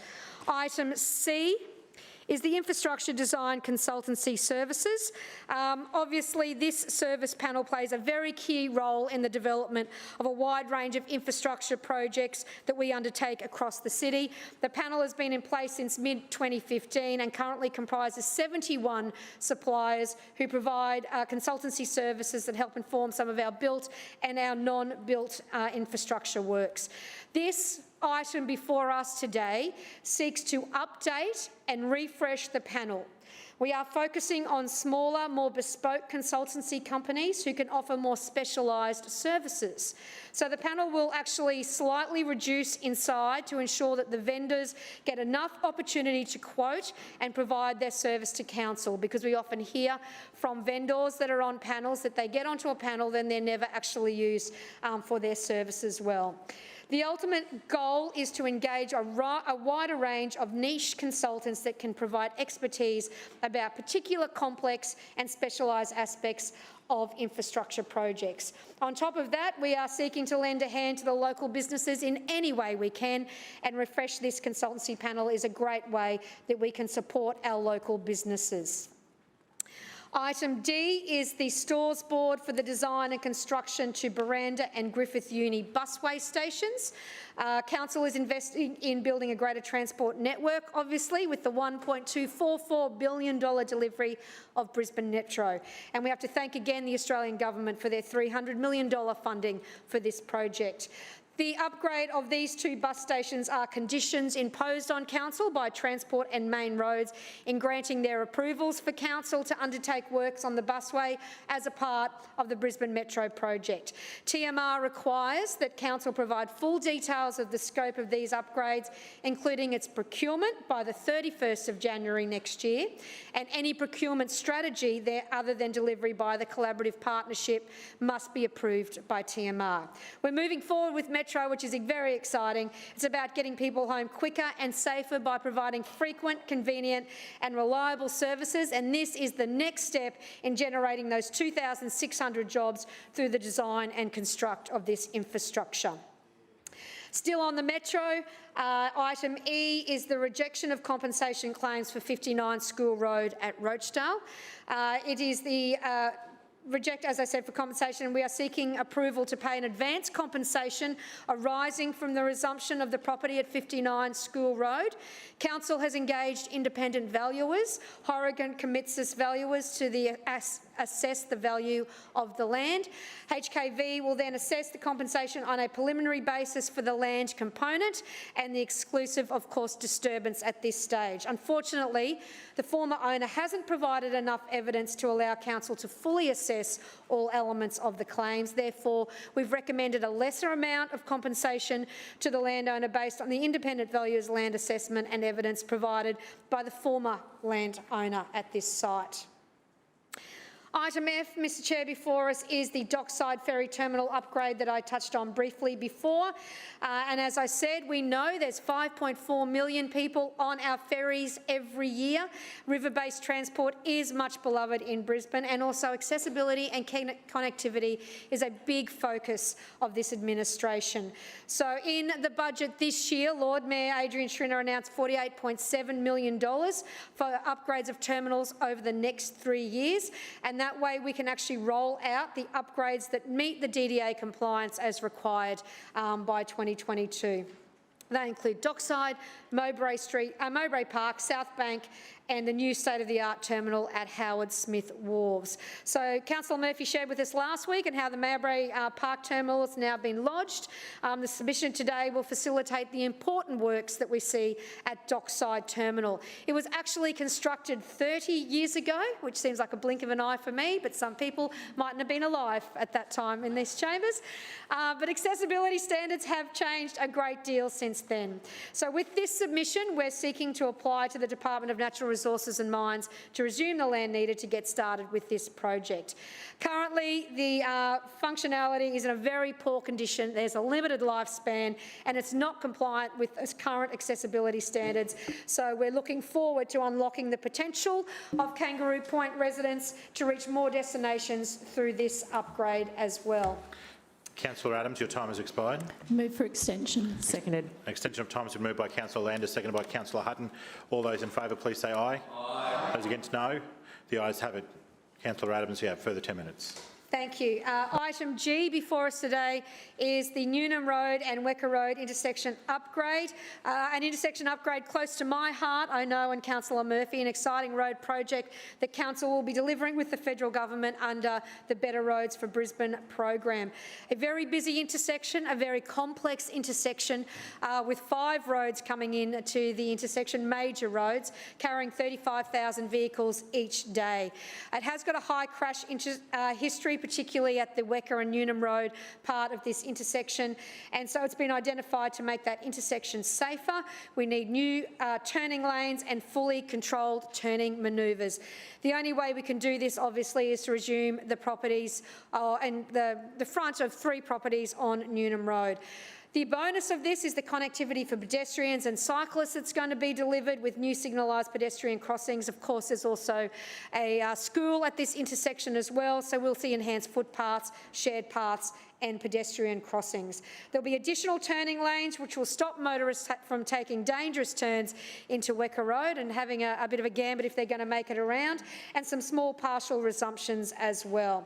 The item relates to 5 partial resumptions within the project vicinity, as well as the subdivision of a small part of Graham Lord Park, which will be, the corner of the park will be needed to be dedicated as road. So City Projects Office is getting close to finalising the design. We expect to see shovels in the ground mid-next year, but we look forward to the improved safety for all road users here as well. Item H before us today is the go-between tolling relief scheme. A key part of our transport network, obviously, with the Brisbane Metro. High frequency, high capacity, dedicated busways and linking with suburban bus and train services. And we know that there's going to be a number of road closures required to facilitate this project, and there will be a fair bit of disruption, I imagine, with residents living through South Brisbane, Highgate Hill and West End. So in particular, delivering the metro in the inner city area, including the CBD and South Brisbane. We've engaged with the Queensland Government on a range of departments months to progress the project, and we've come up with a State Project Deed and Construction Interface Deed with the lead DTMR, including the provision of tolling relief for the go-between bridge for local residents in the area during the construction of the project. So it is proposed in the item before us today that private households in the 4101 postcode are provided with toll credit for the use of the go-between bridge to assist in mitigating the impact of this construction work. Transurban and Council agree with the proposal, and I commend this submission to the Chamber. And last but surely not least, what we have today is item A, the proposed advertisements interim local law that I have spoken about in this place, along with Councillor Marks, earlier in this session. When it was first spoken about, this is the first step through the process with the state government. We undertook a review of the assessment process. The announcement was a response to reasonable concerns in the communities that the criteria for billboard applications was failing to meet community expectations. So, being a responsive council and listening to the community, we are looking at this interim local law to ensure billboards are not approved in inappropriate locations in the city. Before Council can give full effect to this interim local law, a state interest check will need to be completed. The interim local law only has an effective period of 6 months, by which we will progress the substantive amendments to local laws to introduce the criteria protections in this. If during this period, during the consultation period, we identify further changes, we will of course implement them as they come through as well, but they're there for discussion with the Chamber today, and I support all of these items to the Chamber. Further speakers? Councillor Cassidy. Thanks very much, Chair. Just at the outset, I ask item Clause B be taken seriatim for voting, please. Clause B yes. for voting. Thanks very much. Just rolling through these alphabetically, Chair. Clause A, Monty Road and Bellwood Street intersection upgrade, the resumption of 123 square metres of land at 108 Bellwood Street, Darra, for that intersection upgrade we've heard about, sitting right on the corner of the intersection, and it is required to make room for the upgrade. According to the report before us, there are no objections received after Council issued those notices of intention to resume in June, so we'll be supporting that item. Clause B, contracts and tendering. Here we have a list of contracts that delegates have entered into on behalf of Council. Now, a number of them have caught our attention, Chair, and raised some questions. Under Transport for Brisbane, we have a contract extension for disinfecting and sanitising Brisbane's bus fleet. This is something that we have spoken about in this chamber before. It was awarded, and the extension is to a social enterprise. While this is certainly good and we support social enterprises, this is an example of work that can and should be done in-house, because the people who are currently employed through that social enterprise, Chair, would certainly benefit more if they were given a permanent job in Council, for example. Sanitisation of Council's buses is an ongoing and daily job. It certainly won't be ceasing anytime soon. So we shouldn't be contracting this work out. We should be seeking to in-house these sort of services. In-house jobs are solid, reliable, and give employees more security. They provide a greater opportunity for promotion and career progression as well within Council. The seventh contract in this document is for $1.8 million worth of contract extensions for external legal services. We saw just in the last couple of weeks a submission come to Council with the purpose of engaging smaller local firms to help with some of Council's legal work, despite there being dozens and dozens and dozens of lawyers employed in city legal service. So the idea then was to support those smaller firms, yet in this contract we see that some of the biggest firms in the country are listed in getting this $1.8 million worth of work. So I suppose the question is, what happened to supporting these small and local businesses? Many smaller firms have gone broke, many have been forced to shut down due to COVID-19, and here we see Council forking out millions of dollars to firms which dominate the market and certainly don't help smaller firms. On Clause C, the Stores Board submission, the significant contracting plan for infrastructure design, consultancy services, and this is certainly a common theme for this administration at the moment. The recommendation is to establish the CPA for infrastructure design consultancy services. A whopping $180 million is expected to be spent over the next 5 years. The plan before us today shows how hollow council's ability to do early works and design in-house really has become under the LNP. If we had a more robust in-house team to do some of this work, even a small amount of this work, we wouldn't have to spend the hundreds of millions of dollars on consultancies here. It would also reduce risks significantly. We see in this clause that there is a significant risk of non-compliance with standards. If more of this early project work was done in-house instead of contracting it out constantly, it would reduce that risk because council standards would be met each and every time. It would also reduce the ridiculously large contingencies we're seeing pop up more and more often, the KSD effect, a risk of bumping into unknown underground services and blowing out costs, all because council has no capability of doing any of those early works before those contracts are issued. The risk would be lower if design and early works were done in-house by council employees instead of passing the buck to external contractors. And a perfect example of huge contingencies, Chair, happens to be the next clause, Clause D, the Stores Board submission for design and construction of upgrades to Buranda and Griffith University busway stations. And that's something that the Deputy Mayor, or the Acting Mayor, did not touch on when she spoke about this contract. We have the submission for the design and construction of the 2 busway station extensions for the Brisbane Banana Bus project. It lists here that these 2 stations are expected to cost $47 million. What has not been made publicly available for anyone other than the councillors in this room is the mega contingency that goes along with that funding. That is the worst case scenario backup fund, Chair. So the big contingencies are the new norm when it comes to contracts that the LNP are issuing.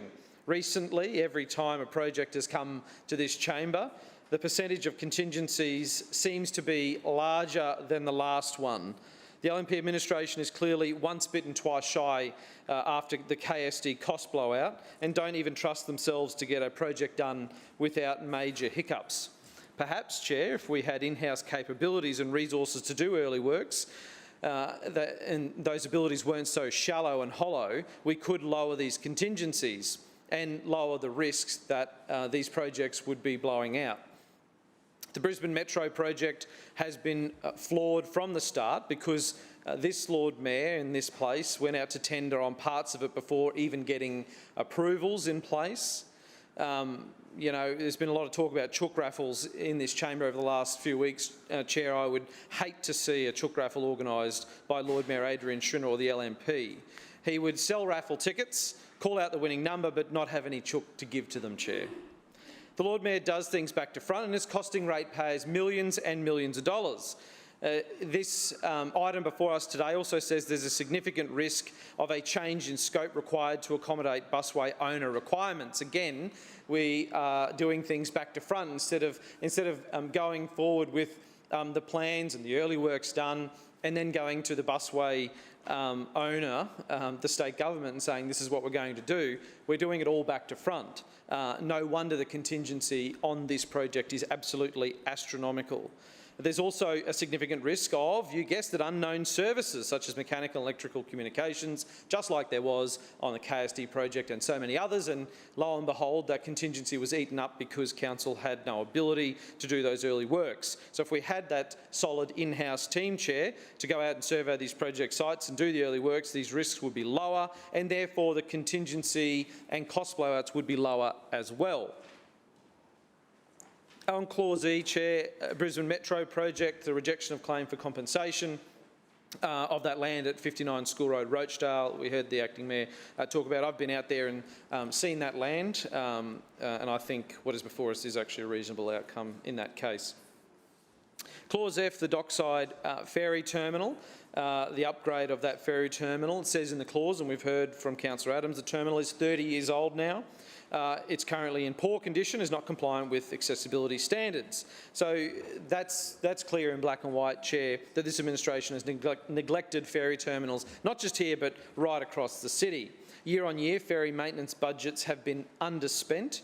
Because of this negligence, we've seen the LNP cut ferry services, and it is now residents who are suffering because of it. We know the terminal at Norman Park has to be shut down for good now.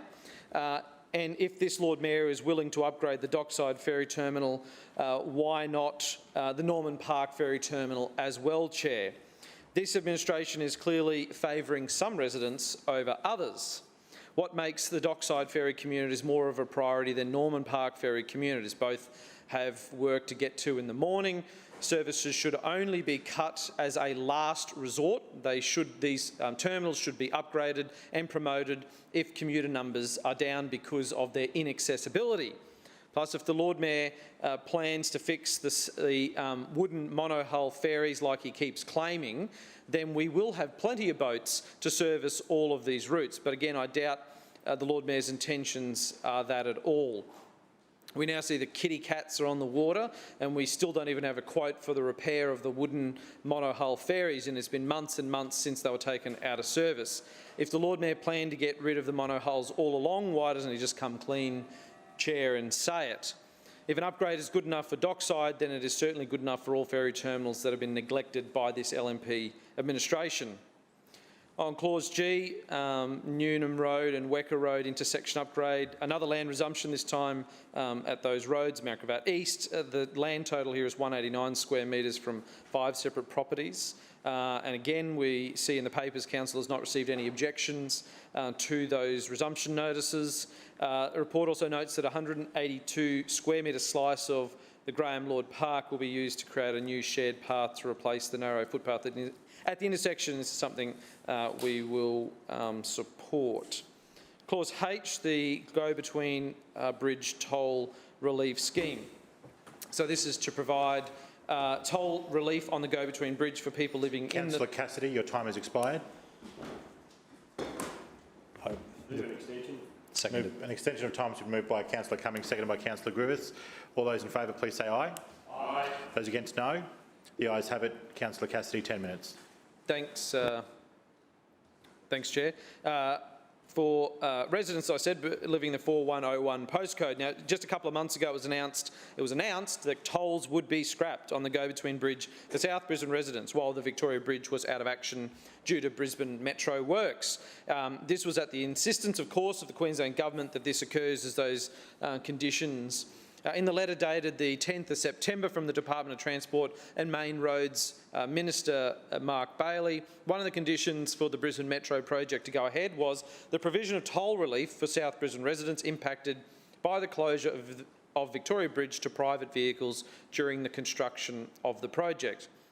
So this toll relief for South Brisbane residents is before us today thanks to these state government requirements. While the state government didn't specify the exact details of toll relief, what is proposed is a payment of a $100 or $100 credit to toll accounts for residents of the 4101 postcode per year.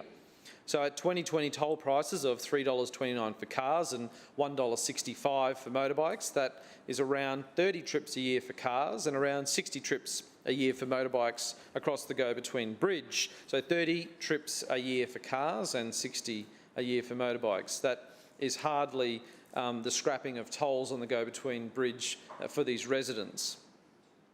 Clause I, finally, the advertisements local law. So as we discussed when this was last in the chamber a few weeks ago, this definitely is the Save Councillor Maddox Skin Amendment and nothing more here. For years, this administration, Chair, has let big, disruptive eyesore billboards pop up across town, ruining Brisbane's character and privatising our suburbs. But it's only when an LNP councillor, and only then, comes under fire that something is done about them. This was happening on their watch for a very long time, and it's only when residents got up in arms that they decided they needed to do something about it. This local law proposal is the bare minimum response. There are plenty of other places around the city where billboards are an issue, but they're not near a heritage or a character commercial building. So more needs to be done to protect the character of Brisbane suburbs more broadly. The response here, this temporary advertisements local law, is straight out of the LNP's playbook, Chair. It only acts if it saves face in a marginal LNP ward. Further speakers? Councillor Hutton. Chair, I rise to speak in support of item A, the Monia Road and Bellwood Street intersection land resumption. Personally, I'm very excited about this infrastructure project, and I know my community is too. It was only 4 months ago that I was driving along Monia Road towards Bellwood Street to find a serious accident had happened just moments earlier. A small car had been T-boned at this intersection and, as a result, was thrown across the road reserve, slamming into the trees. The poor lady was trapped in her car, distressed and in pain, while the other driver, although safe, was clearly shaken by the whole experience. Fortunately, everyone was okay, and the emergency services did an exceptional job of responding so quickly to my call. This is just one of many accidents that have occurred at this intersection, hence why I'm very happy to see the partial resumption of land brought to this chamber today. Obviously, this is in preparation for the intersection upgrade, which will improve the safety for the 11,500 vehicles that travel along this road daily. This upgrade will provide more than just safety for our drivers, but bicycle lanes in both directions, improved pedestrian facilities and lighting. I know these improvements will make a huge difference, and I'm grateful that our administration is focused on getting residents home sooner and safer. Further speakers? Councillor Johnston. Yes, thank you, Mr Chairman. I rise to speak on, I'll say all of the items. I'm not sure how far I'm going to get, but I would ask that items C, D and E be taken seriatim for voting purposes, and H. For clarification, C, D and E together? Yes. And then H separately? Mm-hmm. Thank you. Please proceed. Thank you, Mr Chairman. Briefly on item A, I'm very happy that Councillor Hutton is receiving a road safety upgrade in Darra, Monia Road. It's concerning to hear, though, that there are only 11,500 vehicles a day passing through this intersection. 65,000 vehicles a day pass through the intersection of Venner Road and Ipswich Road, and yet this council refuses to act. There are accidents there on a regular basis. So whilst I'm pleased to see the investment in Darra, that same level of investment needs to be made in Annerley as well. With respect to item B, just briefly, like Councillor Cassidy, I read with interest, because, you know, I had thought I did make a little mistake when I spoke about this matter when it came to council a few weeks ago. Clearly, I just had my crystal ball out when I said that council was going to appoint these big companies, Clayton Utz, Minter Ellison, McCulloch Robertson, Chambers Westgarth, Coors Biggers and Paisley. And I was ridiculed by, I think it was Councillor Adams and Councillor Murphy, I can't remember who else. Guess what? That's exactly what you went and did. You appointed some of the biggest Australian and multinational law firms to represent councils, despite the Lord Mayor standing up in this place and claiming this was all about giving the little guy a go. Well, clearly that was not the case. Now, we know they've been rolled over for 6 months. Who knows what's going to happen in 6 months' time? But let me say, guess what? You guys did exactly the opposite of what you said you were going to do. Exactly the opposite of what you said you were going to do. So where's your standing up for the little guy and rolling over the contracts with the big guys? Because clearly you are not doing what you say. Councillor Johnston, can I just ask you to direct comment through the chair, please? Yes, with respect to item C, I do not support item C in its current form, and the reason I don't support it is because there is not enough information in this report before us today. Firstly, there are a number of issues of great concern in the report. At paragraph 28, Council states that the purpose of this significant contracting plan is to limit the number of suppliers in each category and segment, but it does not say what that limit will be. Is it 1? Is it 2? Is it 6? Is it 10? There is absolutely no information here, and it is extremely concerning that Council's stated purpose in the significant contracting plan is to reduce the number of suppliers in each category. Equally, there is very limited information about how many suppliers there are in the existing 24 categories. Currently, it says there are 71 suppliers across 24 categories. That's not very many. That's less than 3 per category. So I don't know what's going on here, and it's because this report does not provide a full and complete assessment for me as a councillor to understand and vote on. And I just say this very strongly. If you are limiting the number of suppliers in each category, you need to be clear about to what number, why, and how many per segment. That information is not included in this report. You're increasing the number of categories. It doesn't say what they are going to be. That information is not included in this report. And it is adding a mechanism to add or remove suppliers through the life of the panel. Who's going to do that? Some junior council officer sitting up there in Brisbane Square? How are they going to do it? What are the criteria? Is any of that in the report? No, it is not. This document is dangerously inadequate.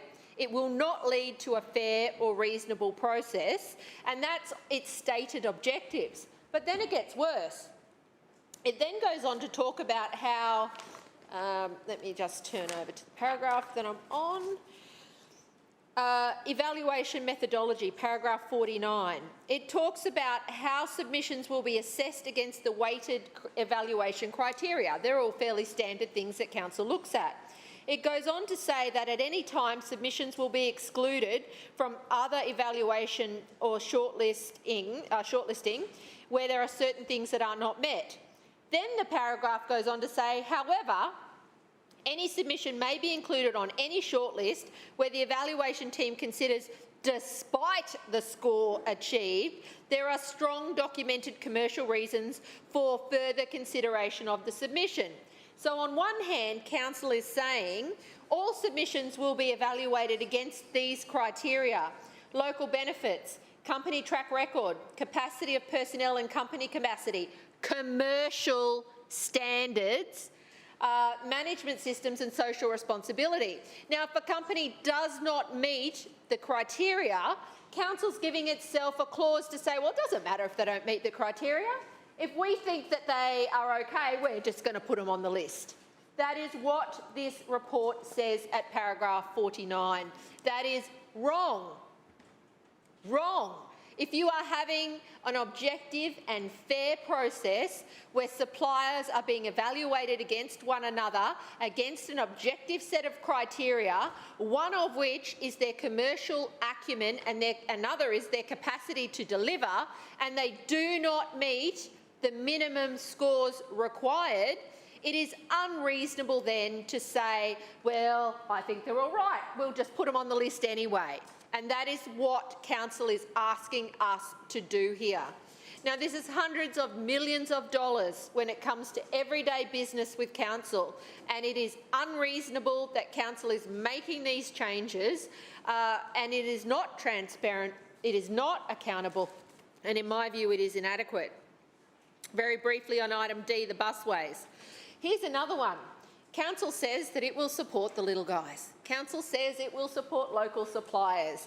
Well, Acciona's getting another sweetheart deal here from Council with a major busway works for 2 new bus stops.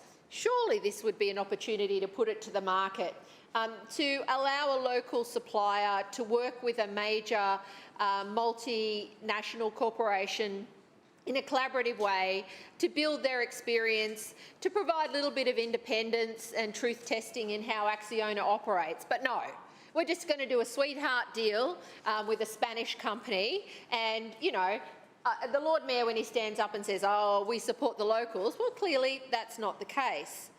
And I'm really disappointed that Council, when these smaller components are coming up, that they're not going to consider an alternative arrangement. I think that's really disappointing. Just briefly, with respect to the tolls, I don't support this arrangement. Certainly, it seems unreasonable to me. I couldn't find the cost in here anywhere, so I don't know where you got it from, Councillor Cassidy, in the report. Yeah? Yeah, oh, $100, I see. Yes, it is. Apologies, it is there. But 4101 are the following suburbs. They are Highgate Hills, South Brisbane and West End. So if you live at Fairfield or Dutton Park and you rely on this bridge, you're not included. I don't think this is a fair or equitable process, and I do not support this, this process and the way in which this matter is being applied by council. Finally, on the advertising interim local law, as I did when this matter came to council the first time round, I moved an amendment calling on council to look at character areas. Of course, council voted that down a few weeks ago. I note that they've done no consultation about this local law. They've rammed it through with the state government. They're going to tick it off today with no consultation with anybody. This is, in my view, an inadequate amendment to the advertising local laws. It does not fix the problem. These huge electronic billboards have sprung up all over the city, not just in the CBD. That's all they're interested in. And it is essential that council looks more broadly at where there should be some controls over these huge electronic billboards that shine directly into the road. And it is just unreasonable that they are being put up in character suburbs, in low-density areas, and in areas on intersections where they are dangerous and unsafe. I do not support what council is doing here. I note they keep talking about changes to city plan and they'll bring it forward at a later date. Well, it's too late. The damage has been done by your administration's failure to act reasonably when it comes to planning matters. You know, the changes to City Plan 2014 are still causing havoc in our community, and the LNP... Councillor Johnston, your time has expired. Further speakers? Anyone? Further speakers? Councillor McLaughlin. Oh, thank you, Mr Chair. I rise to speak on items A, C and G in the E&C report. Other speakers have talked quite well on this already, Councillor Adams and Councillor Hutton, in item A, the Monia Road and Bellwood Street upgrade, which is being delivered in the infrastructure portfolio, I'm very pleased to see. And this is an important safety project that will reduce severe accidents that have been occurring at this intersection on this important road on Brisbane South Side. These are both roads that are critical roads in the transport network. Monia Road provides an important east-west connection between the Centenary Highway and Oxley Road. It carries over 11,500 vehicles a day, but a significant number of those are heavy vehicles. And looking at this road design, there's a slight bend in Monia Road, a curve, it's a blind corner, and vehicles turning out of Bellwood don't get a good view of the traffic that's on Monia, I'm thinking is the significant issue, and that can be addressed by this intersection upgrade. The item before us is for a slight triangle of land to be taken off the corner block, Monia and Bellwood, and that will provide for a number of things with a small truncation of that land. It will be replacing the existing stop signs with traffic lights to signalise all approaches to the intersection, as well as traffic lights. The project will deliver new bike lanes on Monia Road and a pedestrian refuge. So these are, as the roads are designated as primary freight routes for the city, the project will also improve the road geometry at this intersection to provide access for B double heavy vehicles from Monia Road to Bellwood Street.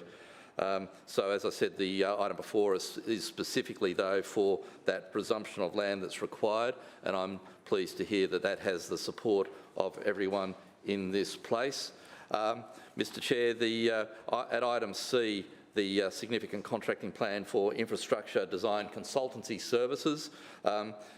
During the process of designing and developing infrastructure projects, council does rely on the expertise of many different consultants, and for several years we have turned to the infrastructure design consultancy services panel to assist with various projects across Brisbane.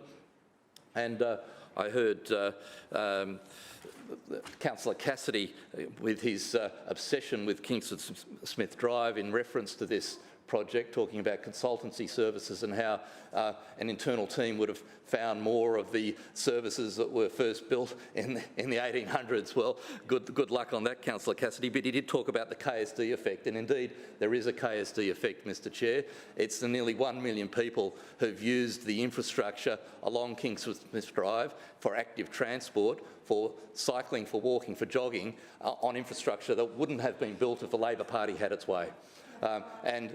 Thankfully, we are in this place. We've gone ahead with that project and we've delivered infrastructure that will serve the test of time for a good many decades to come. And we hear a constant claim that there's inefficiencies when there's contingencies added to project costs. Well, I'd suggest you put that question to your friend Mark Bailey and see how he's going on Cross River Rail. Mr Chair, to come back to this item, we are looking at the way that consultancies in this place are put onto the panel. The question was asked earlier about the number of suppliers in that regard. I understand that it'll be a minimum of 35 suppliers, but it may be more, depending on whether they meet the criteria that have been established for going on to the panel, which is the normal process for determining who goes onto that panel. So for the claims of malfeasance that I heard earlier, not so. This is the process that our procurement team goes through, and there will be a good number of suppliers available to us. Many of those will be smaller suppliers, and they'll get a chance to provide services to council that they may not have previously had the opportunity to participate in. Mr Chair, item G, the last item I wanted to talk to was the Newman-Wecker Road upgrade. Again, partial property resumptions required here. This is one of the bigger junctions in the southern suburbs of our city. It carries an average of 35,000 vehicles a day, 474 buses. A number of pedestrians and cyclists also use that route, provides connection to a large commercial precinct as well as the Mount Gravatt East State School. And there have been a number of crashes recorded at this particular location. So as the Deputy Mayor has mentioned, the project will construct new turning lanes, a new right turn lane on Newman Road, northbound with a dedicated right turn arrow to fully control the turn into Wecker Road. This is a very much needed project. I'm grateful for the support of the federal government in particular for this project. This is one of 8 projects that will be delivered in partnership with the Australian government in the next few years as we continue, Mr Chair, to focus on building better roads for Brisbane. Further speakers? Councillor Huang. Thank you, Mr Chair. I rise to speak on item D and E of the ENC report, both on Brisbane Metro. Mr Chair, as we know, Brisbane Metro is a game changer in Brisbane's public transport network and a symbol of progress for Brisbane as a new world city. Brisbane Metro demonstrated the vision and leadership of a city government that is investing in vital infrastructure that in other states should be delivered by the state government. I commend this LNP administration for the courage on taking on the task and providing the people of Brisbane the world-class public transport system that we deserve. Mr Chair, item D and E on design and construction of Buranda and Griffith University busway stations and the investment in Metro Depot are both important steps in progressing the Metro project. Although Buranda and Griffith University stations are now in McGregor Ward, but they are vital stations linking Brisbane's global precincts. Upper Mount Gravatt and Emerald Plains have been identified as one of Brisbane's global precincts, and the Brisbane Metro is playing an important role in linking the technology hub in Emerald Plains to the business hub at Upper Mount Gravatt and to the education hub in Griffith University, and all the way through into our CBD. It is an important corridor for Brisbane's future growth. It will be a key part of Brisbane's greater transport network, connecting the city to the suburbs. Rather than hundreds of buses travelling into the city, they'll link with high-capacity and high-frequency metro services running along dedicated busways. That means more available buses for the suburbs and less bus congestion in the city. Mr. Chair, investment in infrastructure is vital for the future of Brisbane. The Metro Depot in Rochdale will be one of the biggest in the country at approximately 10 hectares in size. It will house the most advanced technology due not only to the metro vehicles themselves, but also the combination of high and low voltage charging infrastructure that will sit both beneath the ground and on the surface for the award-winning metro vehicle. The depot will achieve a 5-star Green Star rating. Green Star, that is, as we know, a comprehensive voluntary environmental rating system which assesses the sustainability attributes of a project through a range of impact categories and will be constructed at School Roads, Rochdale, and provide 2 access points to the Southeast Busway, which is adjacent to the site. Mr. Chair, I commend the Schreiner administration for vision, leadership, and resolve in advancing the project, and I commend the report to the Chamber. Further speakers? Councillor Allen. Thank you, Mr. Chair. I rise to speak briefly on item B, and in particular contract 7, which relates to external legal consulting services. And I must say I was somewhat flabbergasted that Councillor Johnston would get up this week and put the second foot in her mouth. When we bought, on the 20th of October, we bought a Stores Board submission here for significant contracting plan for legal consulting services.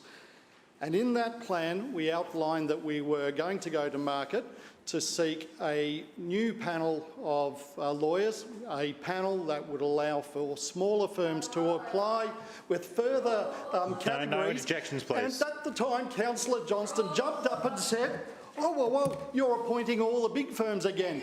Well, in fact, what she was pointing out at that point in time... if you interject again, I'll have to make an order.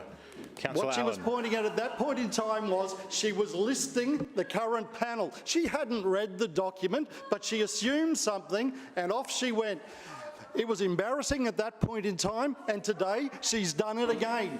Here we have today a contract extension with the same firms to allow council to go about the process of undertaking the tender for legal services. So two times Councillor she's got her facts wrong in this chamber. Please cease interjecting or I will make an order against you. Councillor Allen.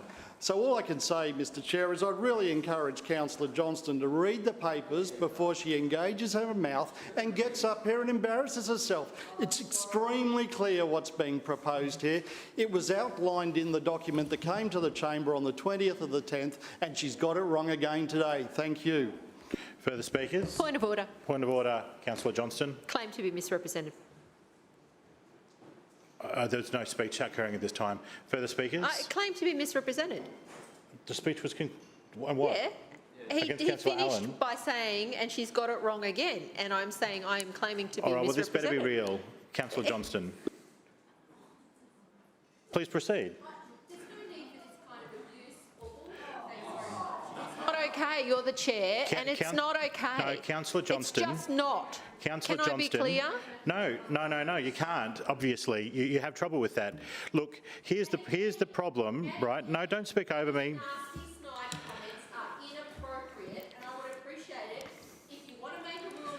Councillor Johnston, I consider that you are displaying unsuitable meeting conduct, and in accordance with section 21(5) of the Meetings Local Law 2001, I hereby request that you cease calling me names, making things up, and accusing me of things that are not true, and refrain from doing it for the balance of the meeting. Point of order, Chair. No, I'm still dealing with the other one. Now, Councillor Johnston, I've directed you. I move dissent in your ruling.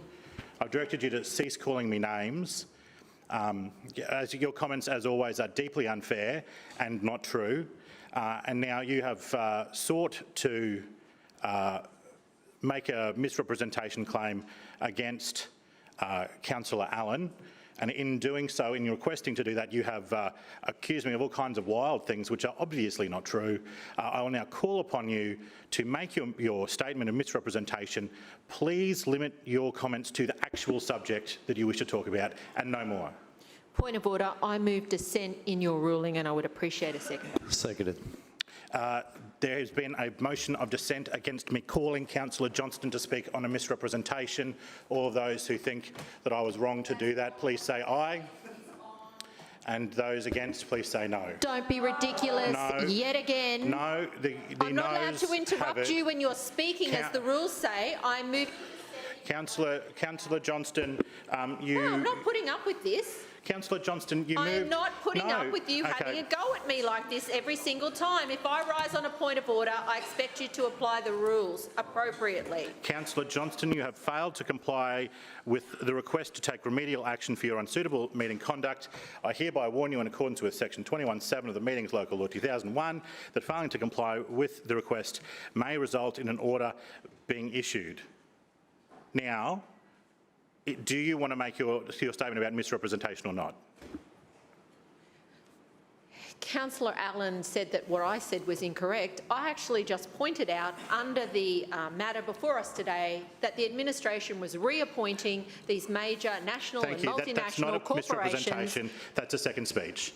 All right. Point of order, Point of order, Councillor Landers. Mr Chair, I move that council now That's adjourn for bullying. afternoon tea for 15 minutes, which commences only when all councillors have vacated the chamber and the doors have been locked. Before we move on, Councillor Johnston, you have again called me a name that is not true, and I've directed you to stop doing it many times. Therefore, Councillor Johnston, as you continue to fail to comply with the request to take remedial action for your unsuitable meeting conduct in accordance with section 21(9) of the Meetings Local Law 2001, I hereby make an order reprimanding you for your conduct. Your conduct and this reprimand will be noted in the minutes of this meeting. I have a motion to go to afternoon tea from Councillor Landers. Is there a seconder? Seconded. Seconded by Councillor Hutton. Councillors, the resolution is that this council now adjourn for a period of 15 minutes, beginning when all councillors have vacated the chamber and the doors have been locked. All those in favour, please say aye. Aye. And those against, no. The ayes have it. Thank you.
Thank you, Mr Chairman. I rise to speak in regards to item I, which is the advertisements interim local law. Following on from the Acting Mayor's earlier speech, I really want to thank the Lord Mayor and ENC very much for their support of this important change to the local law regarding advertising signs. As the Chamber knows, this issue arose through an LED billboard within Paddington Ward in an area that has a character residential overlay. Although the officers at the time made the assessment, the community did not agree with that assessment, and that was fully understandable, and I supported them in regards to that, and so made the necessary representations in regards to what was obviously a necessary change needed within the local law to address that concern.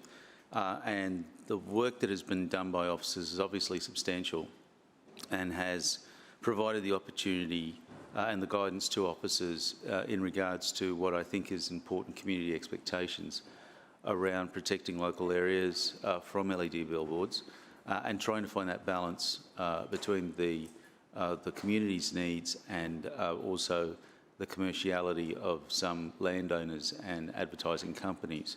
I think that these changes meet that. Obviously, as the Acting Mayor said, it is an interim local law, and we will continue to get feedback from the state as required in regards to it. But certainly Clause 12 in particular, and its recognition of heritage places, and also land that is identified within a commercial character building overlay, provides a necessary improvement, I think, to the overall previous local law. And so I think this is a perfect example, Mr Chair, of where the community's voice is properly heard, and that through representation and through the ability to listen to community concerns and also expectations generally, that we can get positive change within our local laws. It clearly shows that this administration is listening to those concerns and dealing with them in a prompt fashion. And I have to say that from where it started to where it is now has been a great outcome and been done in a timely manner. And I look forward to this process continuing on and at some point in the future getting through the changes that we need to so that we can lock and load this law from interim to full. But certainly this has been a substantial improvement on where we are and a great outcome for the community as a whole. Thank you. Further speakers? Any further speakers? Councillor Murphy. Thanks very much, Chair. I intend to speak on item D, E, F, H and maybe item G if I get the time. In order, Chair, item D is to seek approval to directly enter into a sole source contract with the Brisbane Move Consortium comprising Athiona Construction Australia and Arup Australia projects for the design and construction of the upgrades to the Buranda and Griffith University busway stations without going to tender again. This is in accordance with Council's SP 103 procurement policy and plan. And Chair, you'll recall that we entered into a collaborative partnership with Brisbane Move Consortium to deliver the inner city infrastructure and the associated works for Brisbane Metro in October 2020 following a competitive tendering process. A condition precedent for the commencement of the collaborative partnership was the granting of an approval by the Queensland Government for Council to undertake works on the busway, which is an asset of the State of Queensland. TMR has granted approval to Council under the Transport Infrastructure Act 1994 to carry out works on busway transport infrastructure for the Brisbane Metro project. And a condition of that approval is that Council also undertakes busway upgrade works at the Buranda and Griffith busway stations. So the works at the Buranda and Griffith University are outside the Council-approved scope of the collaborative partnership. Concept designs, cost estimates and delivery options for these additional works have now been developed, and this submission seeks approval to deliver these works via the collaborative partnership through a project principle directed scope variation. Chair. Since late 2017, more than 500 meetings have occurred between the Queensland Government and Council to progress Brisbane Metro, and despite the setbacks, I'm pleased to confirm that in September, 2 deeds of agreement were executed between Council and the Department of Transport and Main Roads, which have resulted in approval for the collaborative partnership to undertake these works to deliver these new busway assets and hand them over to the Queensland Government. While it's good news for the project, it's disappointing that Council was in the position for these agreements to be reached in October of 2018. Following the draft design report consultation, where we submitted a proposal to the Queensland Government to enable these projects to progress with certainty. Unfortunately, instead of taking the opportunity for the Queensland Government owned and operated assets to be upgraded to ensure that they can continue to service Brisbane in the future, politics was the priority at the time, and these essential works have been delayed by 2 years.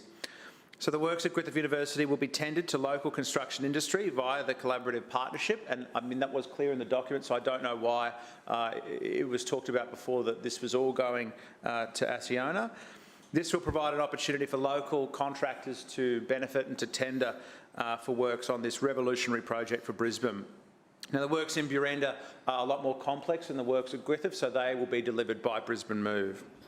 And just out of interest, Chair, in terms of modelling for the Buranda station, Council modelling suggested in the October 2018 report that the Buranda station without that project would have a forecast of an average delay of 61 seconds in the 2021 AM peak, increasing to 99 seconds in 2031 without the project, and with the project delay of 35 seconds in the 2021 AM peak, increasing to 85 seconds in 2031. So by 2031, we're talking an on average saving of 15 seconds. So this is certainly a very significant cost to Council to deliver this additional work the state has asked us to do. It's not necessary for Metro to work, but it is something that the state government wanted us to do anyway, and Council really had no choice but to accept the terms that the state was offering.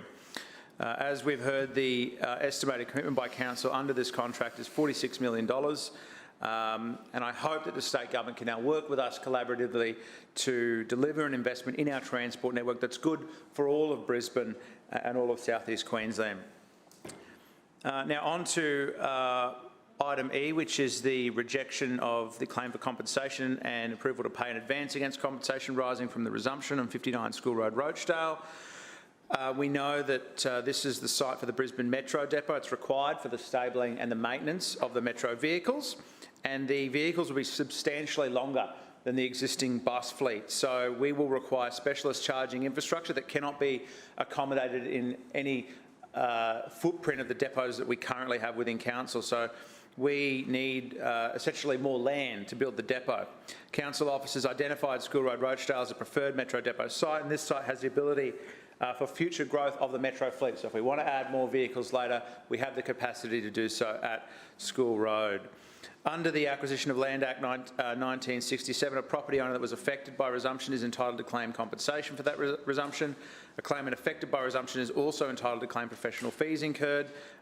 In the case of 59 School Road, Council officers haven't been provided with sufficient evidence to evaluate all the professional fees and the purchase costs that have been claimed, or evidence to determine if holding costs and costs of failing to settle on replacement of replacement property are reasonable. So item E simply recommends that the proposed claim is rejected and that a claim for compensation that we pay in advance against that according to what we agree to pay, and we will settle the details later. And I thank Councillor Cassidy for his support on this item.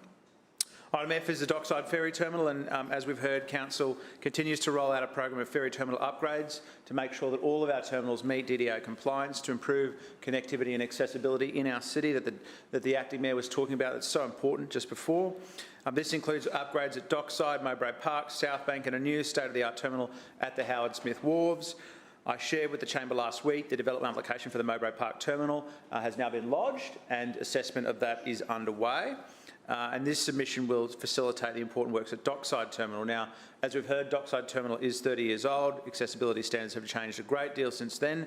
And with this, we will apply for a resumption from the Department of Natural Resources and Mines to resume the land that we need to get started with the project. So the terminal itself is currently functional, but it's in a very poor condition and it's not compliant with current accessibility standards. The upgrade will allow for monohull services and also will future-proof the terminal for CityCat services as well. I know Councillor Cassidy asked the question, why are we upgrading this terminal and not Norman Park? And the answer to that, I can't be any clearer. People actually use this terminal. People actually show up, they use the services at the dockside terminal, they use the services at Mowbray Park. Wherever we are upgrading terminals, people are using those terminals. And that is not the case with the Norman Park terminal. It's a terminal that's used by 133 people on average for 136 services that run there daily.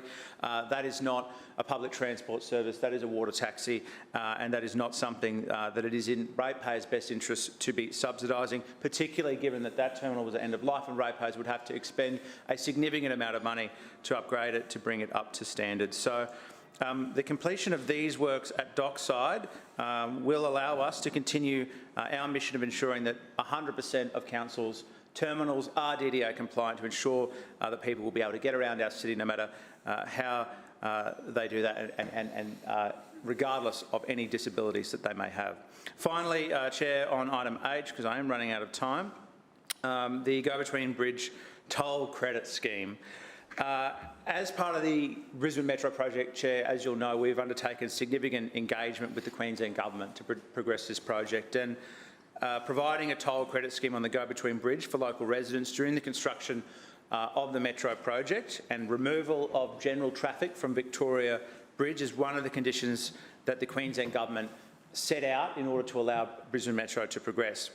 A number of options for providing relief to local residents were considered.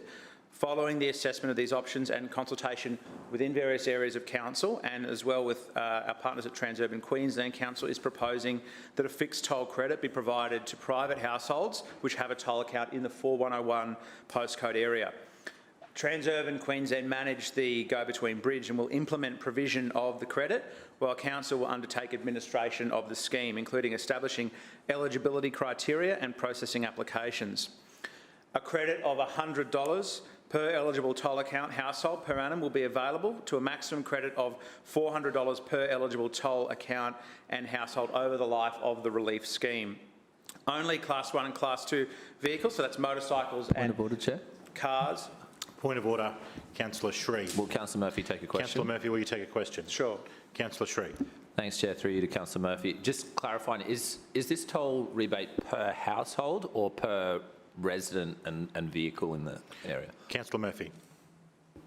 It's per household.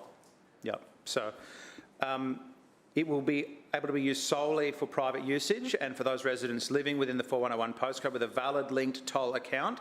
The purpose of this initiative is to provide that temporary relief for residents in the 4101 postcode to ensure that they can travel to local destinations. But I just want to say, Chair, we've done the modelling on this, and we know that 75% of the people who currently go over the Victoria Bridge go over the William Jolly Bridge, and 25% people over the Captain Cook. Only 10% of those go over the Go-Between Bridge. So we've known from the start that this was a request from the former local member, Jackie Trad, the member for South Brisbane, and we propose to name this toll subsidy scheme the Jackie Trad Memorial Toll Subsidy Scheme. Councillor Murphy, we know your she's time been has a great expired. advocate for South Councillor Brisbane. Murphy, your time's expired. Further speakers? Anyone? Any further speakers? Councillor Shree. Thanks, Chair. Just wanted to speak briefly on the Dockside Ferry Terminal upgrade. Obviously, I welcome the investment in that terminal, and it's good to see that that terminal will be brought up to modern accessibility standards. I do think some of the issues and complications with this terminal highlight the flaws of allowing private developers to responsibility for developing the riverfront, and the ownership structures around Dockside are unnecessarily complex, and I think that reflects poorly on previous decision makers in this administration going back some years now. But that particular terminal upgrade does highlight the broader flaws and failures in public transport planning for the Kangaroo Point Peninsula, because we now have a situation where the Thornton Street terminal is out of action and, according to the LNP administration, won't be restored. The Dockside terminal will soon be offline while it's getting repaired or restored or upgraded. And the Mowbray Park CityCat terminal, the next terminal along in East Brisbane, is also going to be going offline while it gets restored. Meanwhile, the much appreciated interim introduction of city cats to the Holman Street terminal has now ceased. So for a brief period there, Kangaroo Point residents were able to get city cats at Holman Street, but now that service is discontinued as well, which means that between Hawthorn and South Bank, there will be no city cats stopping on the southern side of the river anywhere along that entire precinct. This is something that the Chair of City Planning needs to pay close attention to, because that area of council is responsible for cramming so many additional residents into that Kangaroo Point Peninsula, but it's also something that I'm sure Councillor Murphy is aware of. As I said, no city cat stops anywhere between South Bank and Hawthorn on the southern side of the river. That's a significant problem in the medium term while these terminals are out of action and being upgraded, and I think really adds weight to the argument that we should be restoring city cat services to Holman Street on an ongoing basis. I've provided that feedback to the council administration already, and we've also got a survey of residents showing very strong support for city cats to start stopping at Holman Street again, and residents who've participated in that survey have said very clearly that it is a higher priority for them to have the city cats stopping at Holman Street than it is for the Cross River Ferry service to be stopping at Holman Street. So presented with a choice, Kangaroo Point residents are very clearly saying that their preferences are for the free city hopper and the city cat services to stop at Holman Street. And even if that means that the paid Cross River service can't stop at Holman Street, that's okay if the city cat is stopping there. This is an important piece of information that the administration needs to take account of, because the administration is closing down Thornton Street terminal permanently and closing down Dockside and Mowbray Park terminals temporarily while they're upgraded. So there's a significant reduction right now in public transport coverage for the Kangaroo Point Peninsula, which could last for some time. And even once the Dockside and Mowbray Park terminals are back online, there's still a net reduction in public transport services because of that loss of Thornton Street. Now, I understand the administration's arguments that there's a new footbridge going in. I understand the arguments that you can't have ferries stopping at Thornton Street while the bridge is under construction. But that doesn't take away from the fact that this administration is cutting public transport services. Cutting public transport services in a city area where the population is increasing dramatically and where traffic congestion is increasing dramatically. And when this administration's own Transport for Brisbane strategy says that you are supposed to be improving public transport services, encouraging people to use public and active transport, and shifting residents away from dependency on motor vehicles.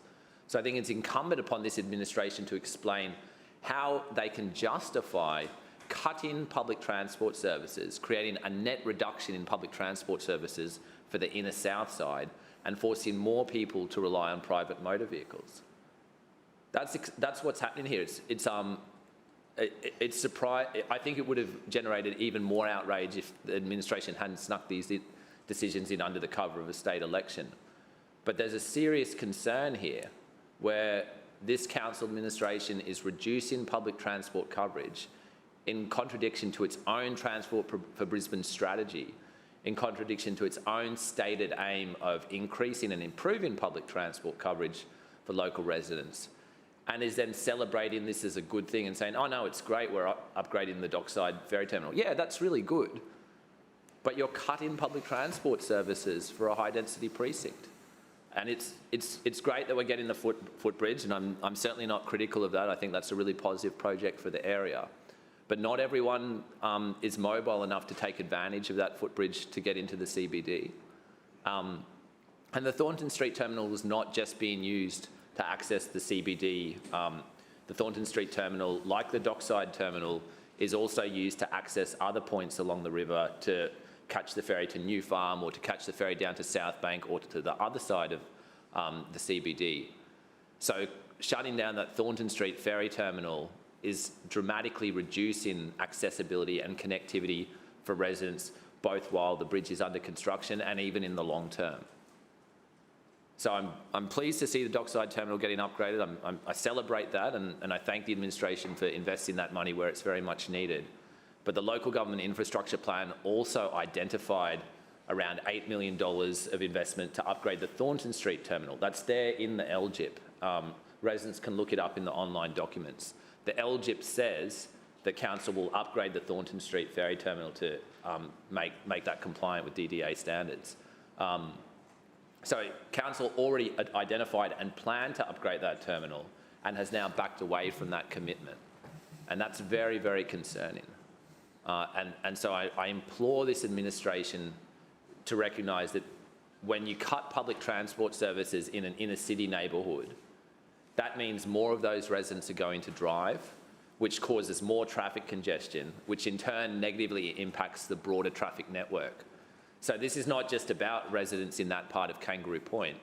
This is about every motorist who uses Shaftesbury Avenue and Main Street and the Story Bridge.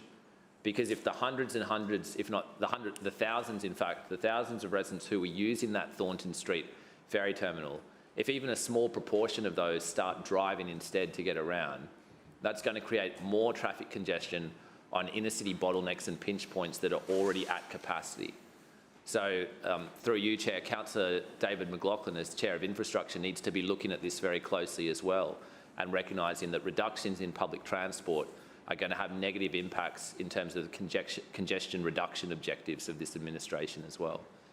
So I don't want the administration to be patting itself on the back and feeling like it's done a really good thing for the area because it's followed through with investments on terminal upgrades that have been identified for years now and that everyone agreed would happen. That's sort of routine business at this point. But what I am concerned about is the loss of those public transport services for the Kangaroo Point Peninsula and the fact that this administration doesn't seem to be seriously engaging with concerns, not just from Kangaroo Point residents, but also those around Norman Park who've also lost their ferry service. These public transport reductions do not make sense. They are contrary to modern transport planning principles. And this administration is increasingly looking like it's very backwards and car-centric in its planning approach to transport. And I think that needs to change. And I think through you, Chair, the Deputy Mayor, who spent some time as the Chair of Public and Active Transport, should surely understand how concerning this is, that this council administration would cut public transport services in a precinct that's right next to St Vincent's Private Hospital, where there are elderly residents who definitely aren't going to be able to walk across that bridge to the CBD, but who very much appreciated being able to jump on the city hopper at Thornton Street so they could catch it down to South Bank or so they could catch it over to New Farm. Those residents will suffer and experience a material loss of accessibility and be cut off from the rest of the city if there's not some alternative public transport service restored for the Thornton Street precinct. At present, we have that shuttle service that stops up near the Story Bridge Hotel, but that's also a long walk away from the Thornton Street precinct, and in and of itself is not a sufficient substitute for the service that's being cut here. Further speakers? I see no further speakers. Councillor Adams. Thank you, Mr Chair, and I thank all the councillors for their input this afternoon. I just wanted to reiterate some of the points that were discussed this afternoon. It's interesting what we hear from the councillors sit on the front bench on the opposition. We have got one councillor that is, oh, woe is me, I never get anything. No offence to Councillor Hutton, happy she's getting an upgrade, but why aren't I getting one?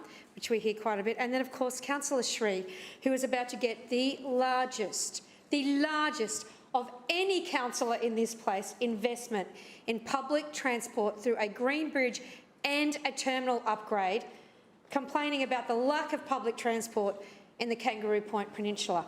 This from a councillor who decides now and then with his mates from Extinction Rebellion to cut off the entire peninsula for hours on end on a Sunday so no one can get in and out.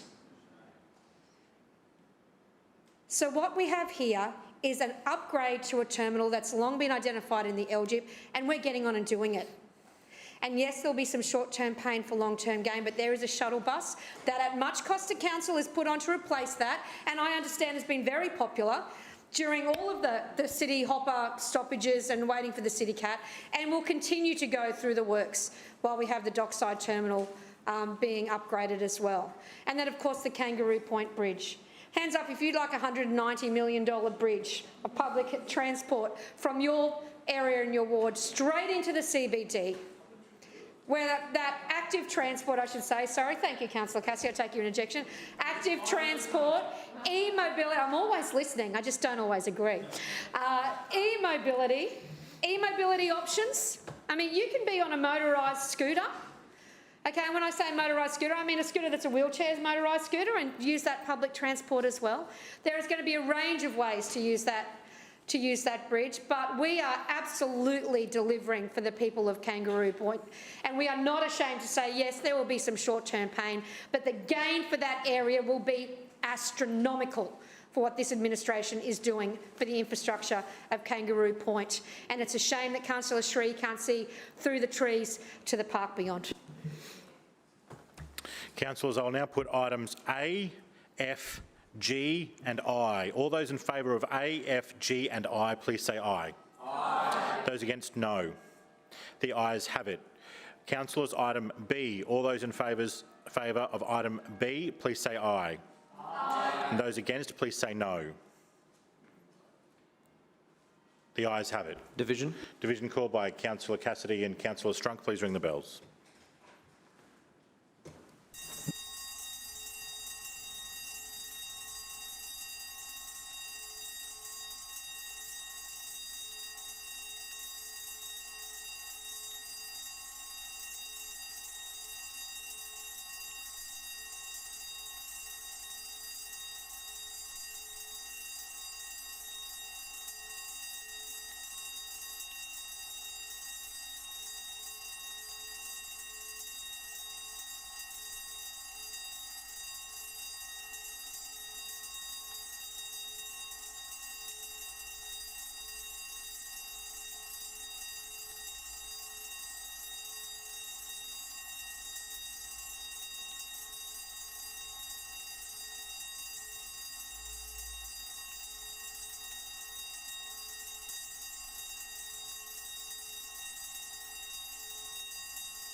Councillors on item B.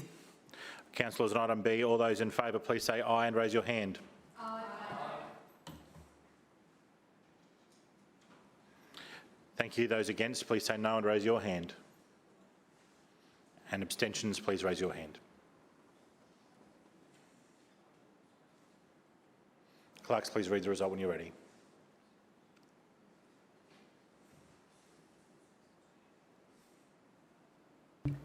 Mr Chair, the ayes have it, the voting being 19 in favour and 5 abstentions. The ayes have it.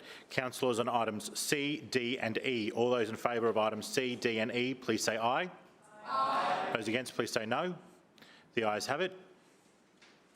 And councillors on item H. All those in favour, please say aye. Aye. And those against, please say no. The ayes have it. That concludes the ENC report. Councillors, the City Planning and Economic Development Committee, please. Mr Chair, I move that the report of the City Planning Economic Development Committee meeting held on Tuesday the 10th of November 2020 be adopted. Seconded. It's been moved by the Deputy Mayor, seconded by Councillor Landers. The report of the City Planning and Economic Development Committee meeting dated Tuesday the 10th of November 2020 be adopted. Is there any debate? Councillor Adams. Thank you, Mr Chair. Last week's presentation was on 62 Ann Street in the city, which is Suncorp's new headquarters, and we probably all know it as the place that slows us down a little bit on Ann Street as we go through in the evening as well. The presentation to committee last week was regarding a minor change to the original approval, but I thought it was timely that it came back to the committee so we could really look at some of the fantastic outcomes we are getting for clean and green and sustainable building and construction in our city. The original approval granted in 2018 secured a total of 70,000 square metres of office space with 5,000 square metres of outdoor space at ground level. In addition to this, there are 660 bicycle spaces as well as 65 showers and over 1,000 lockers. If you've been in the city for a few years, you'll remember the beautiful building that was the Department of Primary Industries. This is what we're going to have in its place. It has also got a 6-star Green Star rating. So the minor change application approved proposed to facilitate interim arrangements, and this is exactly what we wanted to help applications with as we're going through economic recovery, to make sure that we could get temporary access arrangements with the building management so they could actually stage the development and move some workers in early while they were still developing on stage 2. So the arrangements were around servicing and waste collection, bicycle parking, temporary access arrangements, and that will allow the Suncorp workers to get into the building earlier or on time, as the case may be, and they can continue with stage 2. The approval will help keep around 1,800 office workers in the city, a great outcome for small businesses within the CBD. Further speakers? Anyone at all? Councillor Adams? I'll now put the resolution. All those in favour of item A, please say aye. Aye. And those against, please say no. The ayes have it. Councillors, the Public and Active Transport Committee. Councillor Murphy.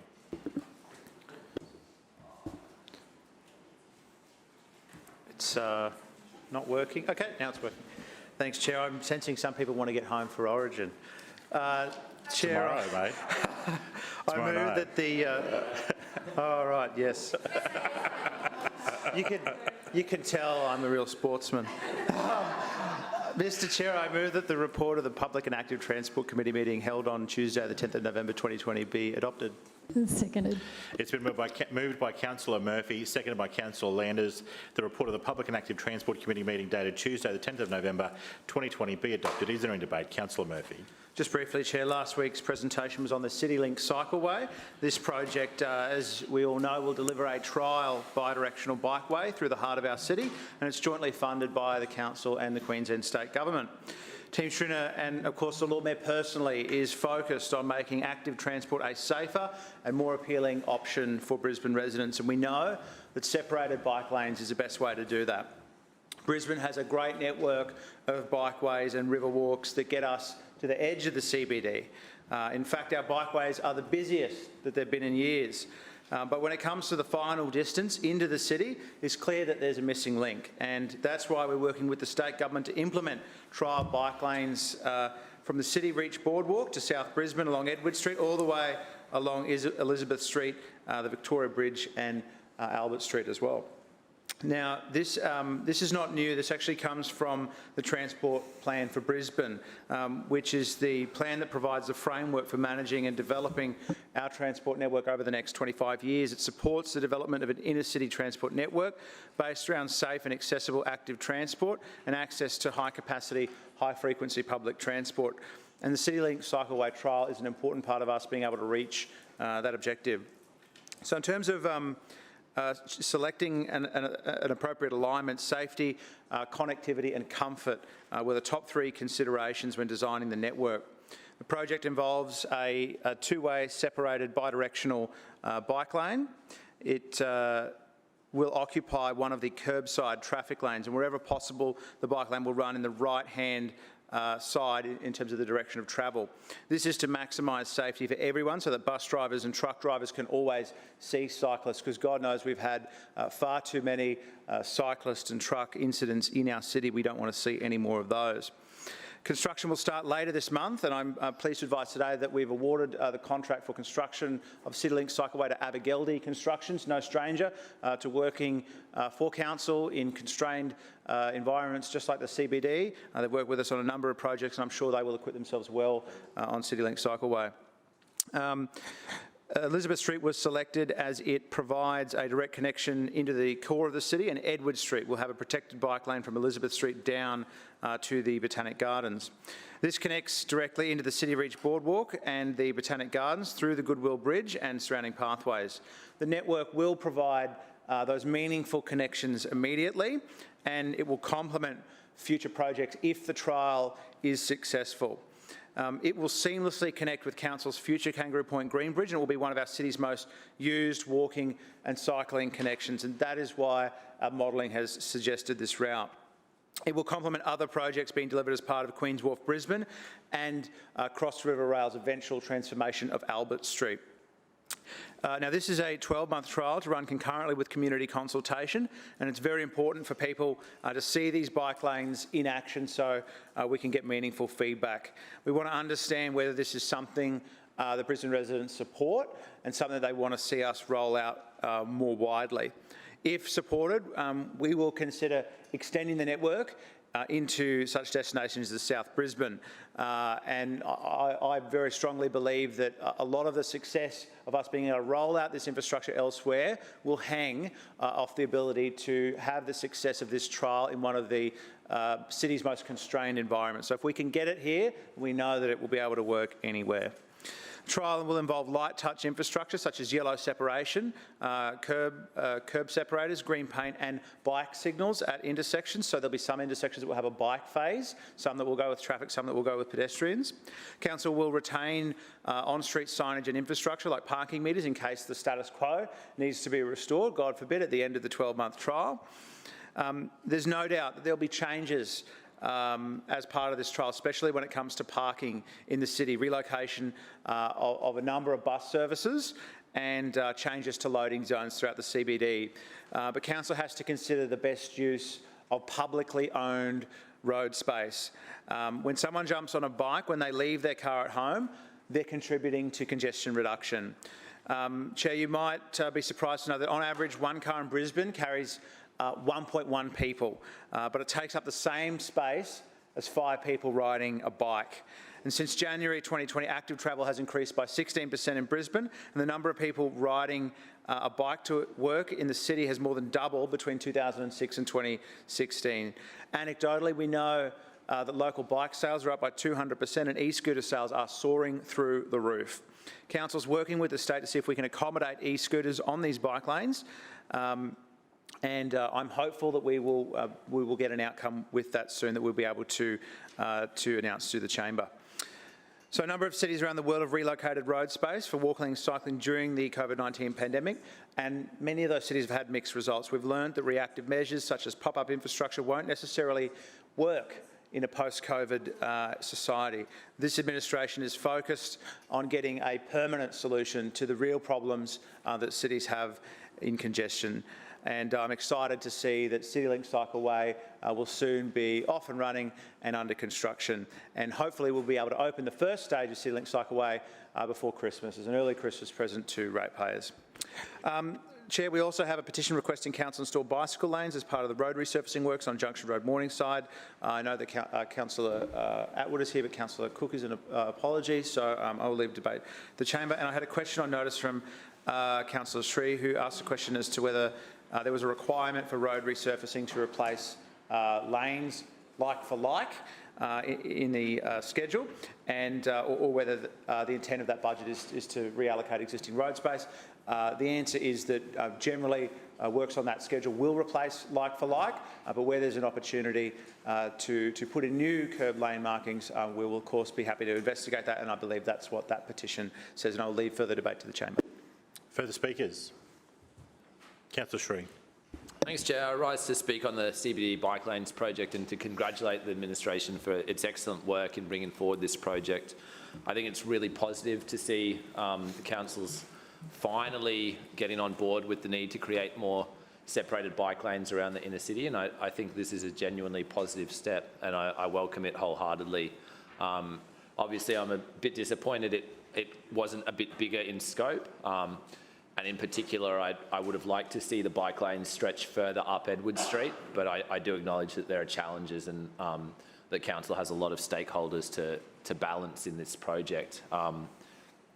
I'm also mindful of the importance of getting the connections right across to and across the Victoria Bridge, and I hope that the council administration will consult closely with me as a directly affected councillor, even though the project doesn't itself fall within my ward. I think particularly the timing of intersection signals around North Quay and William Street and those connections through to the Victoria Bridge and then onto the south side will be very important to pay attention to. And I do sometimes worry that those small details of these bikeway projects get lost when City Projects is working to tight timelines. So I hope the council officers will be able to come and brief me directly about some of those intersection treatments and exactly how this project is going to connect through to projects such as the Kangaroo Point footbridge and the Victoria Bridge bike lanes. I'm optimistic about how this project's going to go. I'm already hearing really positive feedback from a lot of cyclists who are really excited about this.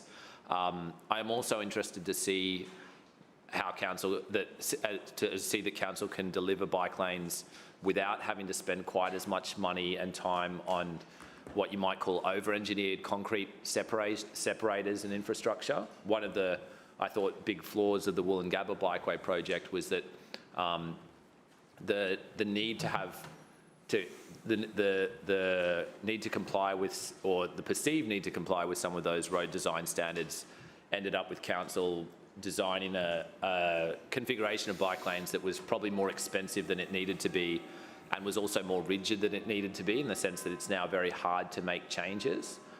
There are some obvious flaws with the Woolloongabba Bikeway project that I expect it's going to take council some time to rectify, because by spending so much money on the so-called hard infrastructure of concrete barriers, it makes it very difficult to make tweaks down the line.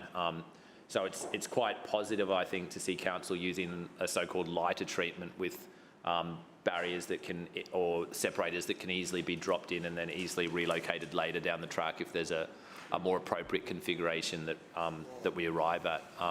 So congratulations to Councillor Murphy, congratulations to the Lord Mayor for supporting this. Congratulations also to Councillor McLaughlin and Councillor Howard, because I'm sure you've had your parts to play in terms of changes to parking and lane configurations as well. I hope this project goes well, and I hope to see a lot more of it in the future. Further speakers? Councillor Atwood. Thank you, Chair. I'd just like to throw my support behind the investigation to install cycling lanes along Junction Road, included in the resurfacing there.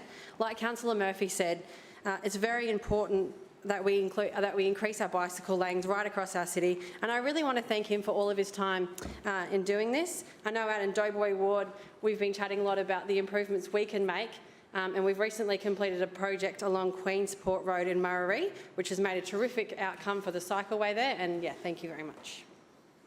Further speakers? Councillor Johnston. Just briefly on item A, it is good to see that council has finally looked at better bike facilities in the CBD. That's something I know the Labor Party have raised, and Councillor Shree, many times in this place over several terms of government, and the LNP were always opposed. So it's good to see councillors finally acted. I know that the cycling community will be very happy to see some safer arrangements for them in the CBD.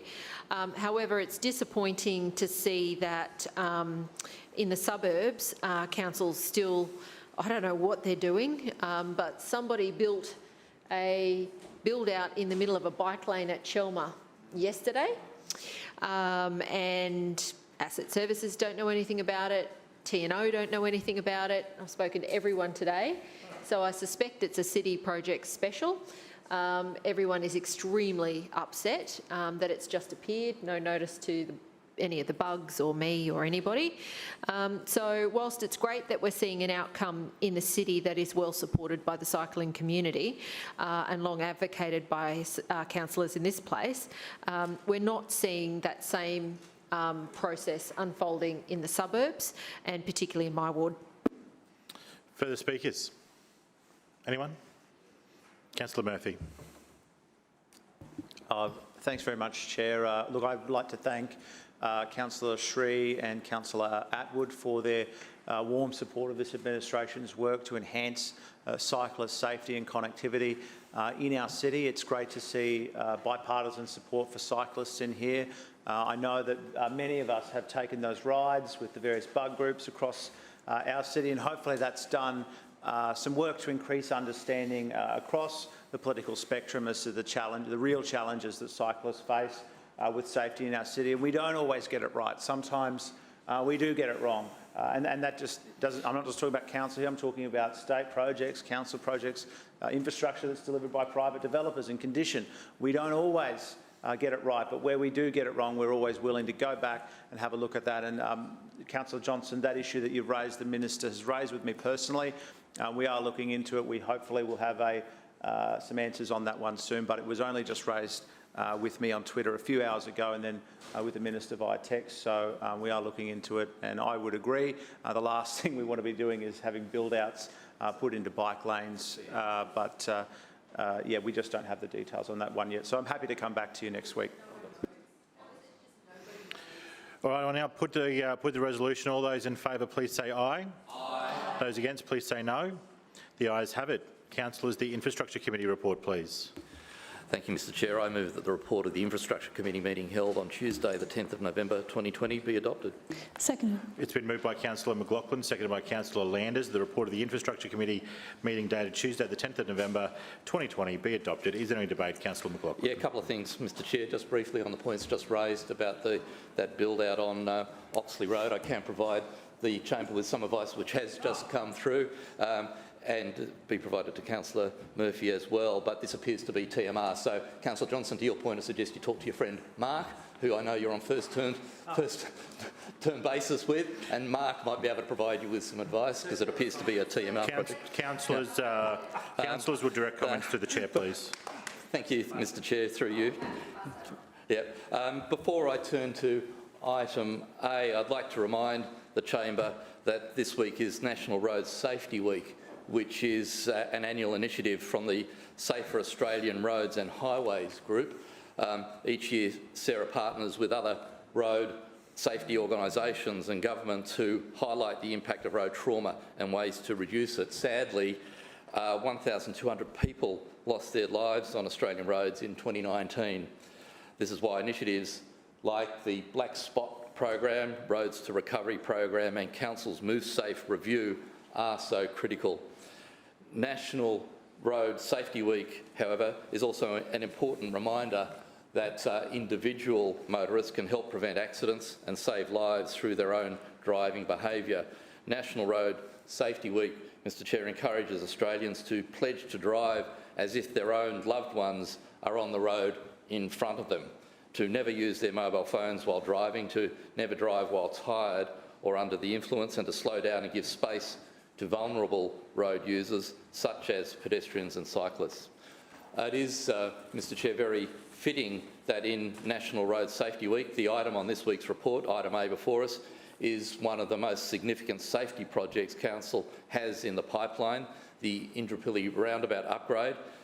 This project has been in development for several years now, and we've taken some important steps to get it to where it is today, with shuttles to be in the ground next year. In 2015, Council acquired the land within the roundabout island where the Audi dealership currently is in preparation for the intersection upgrade. Last year, concept design and analysis was completed, and we released 2 concept design options to the community in September. The response from the community was loud and clear: we should build an overpass, and that's what we're getting ready to do. This year, the project team has been finalising the business case, which was released last month on Council's website. This is one of the scariest, in my opinion, scariest intersection in the whole of the city, and it needs some serious work. The business case highlighted its high crash history, congestion issues and lack of active travel infrastructure. At the beginning of the options development process, over 20 potential solutions were analysed before arriving at the final option and assisted by the community in choosing that outcome. This year, the project team has been progressing the preliminary design for this option, which will feature an overpass that takes Coonan Street over Moggill Road, upgrades the existing Moggill Road service road to connect the overpass with Moggill Road, new shared pedestrian and cycle paths and on-road bike lanes. And as part of the process, the CPO, City Projects Office, is also investigating further cycling options and a possible connection between the intersections, the Walter-Taylor Bridge and the future Indooroopilly River Walk, to provide enhanced active travel routes through this busy part of the city. Mr Chair, during the preliminary design phase, we've engaged the relevant public utility authorities to identify their needs and get ready for early works to kick off in September next year. We've also engaged 3 shortlisted tenderers who will participate in the early tender involvement process before the contract is awarded.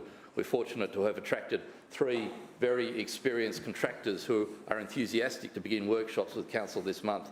And through these workshops, they will contribute to the design refinement process and become more familiar with the construction requirements, which will help reduce construction risks. We're looking forward to finalising detailed design early next year and then commencing construction later on in 2021. The project team has released a fly-through video on the project design on the Council's website. We showed that in committee last week, which shows quite clearly how the upgrade will transform this intersection and the various travel routes through it. I would encourage all councillors to have a look at the video, as I know residents from many different wards from all across the city traverse this intersection.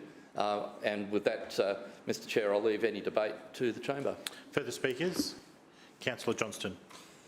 Yes, I rise to speak on item A, the Indooroopilly roundabout upgrade project. And can I say in the outset that there are a number of aspects of this project that I am particularly concerned about and have been since the initial consultation was put out. So let me start with the following. When you do read the business case, you understand that the 20 options that Councillor McLaughlin refers to are really only 2 or 3 different options with minor variations. So let's be clear, if anybody actually reads the document, it is very clear about the number of very minor variations. So the final option had about 5 different iterations, but it is essentially the same option. So, I think there's a bit of a problem, and I encourage everyone to actually read the business case because it is quite illuminating.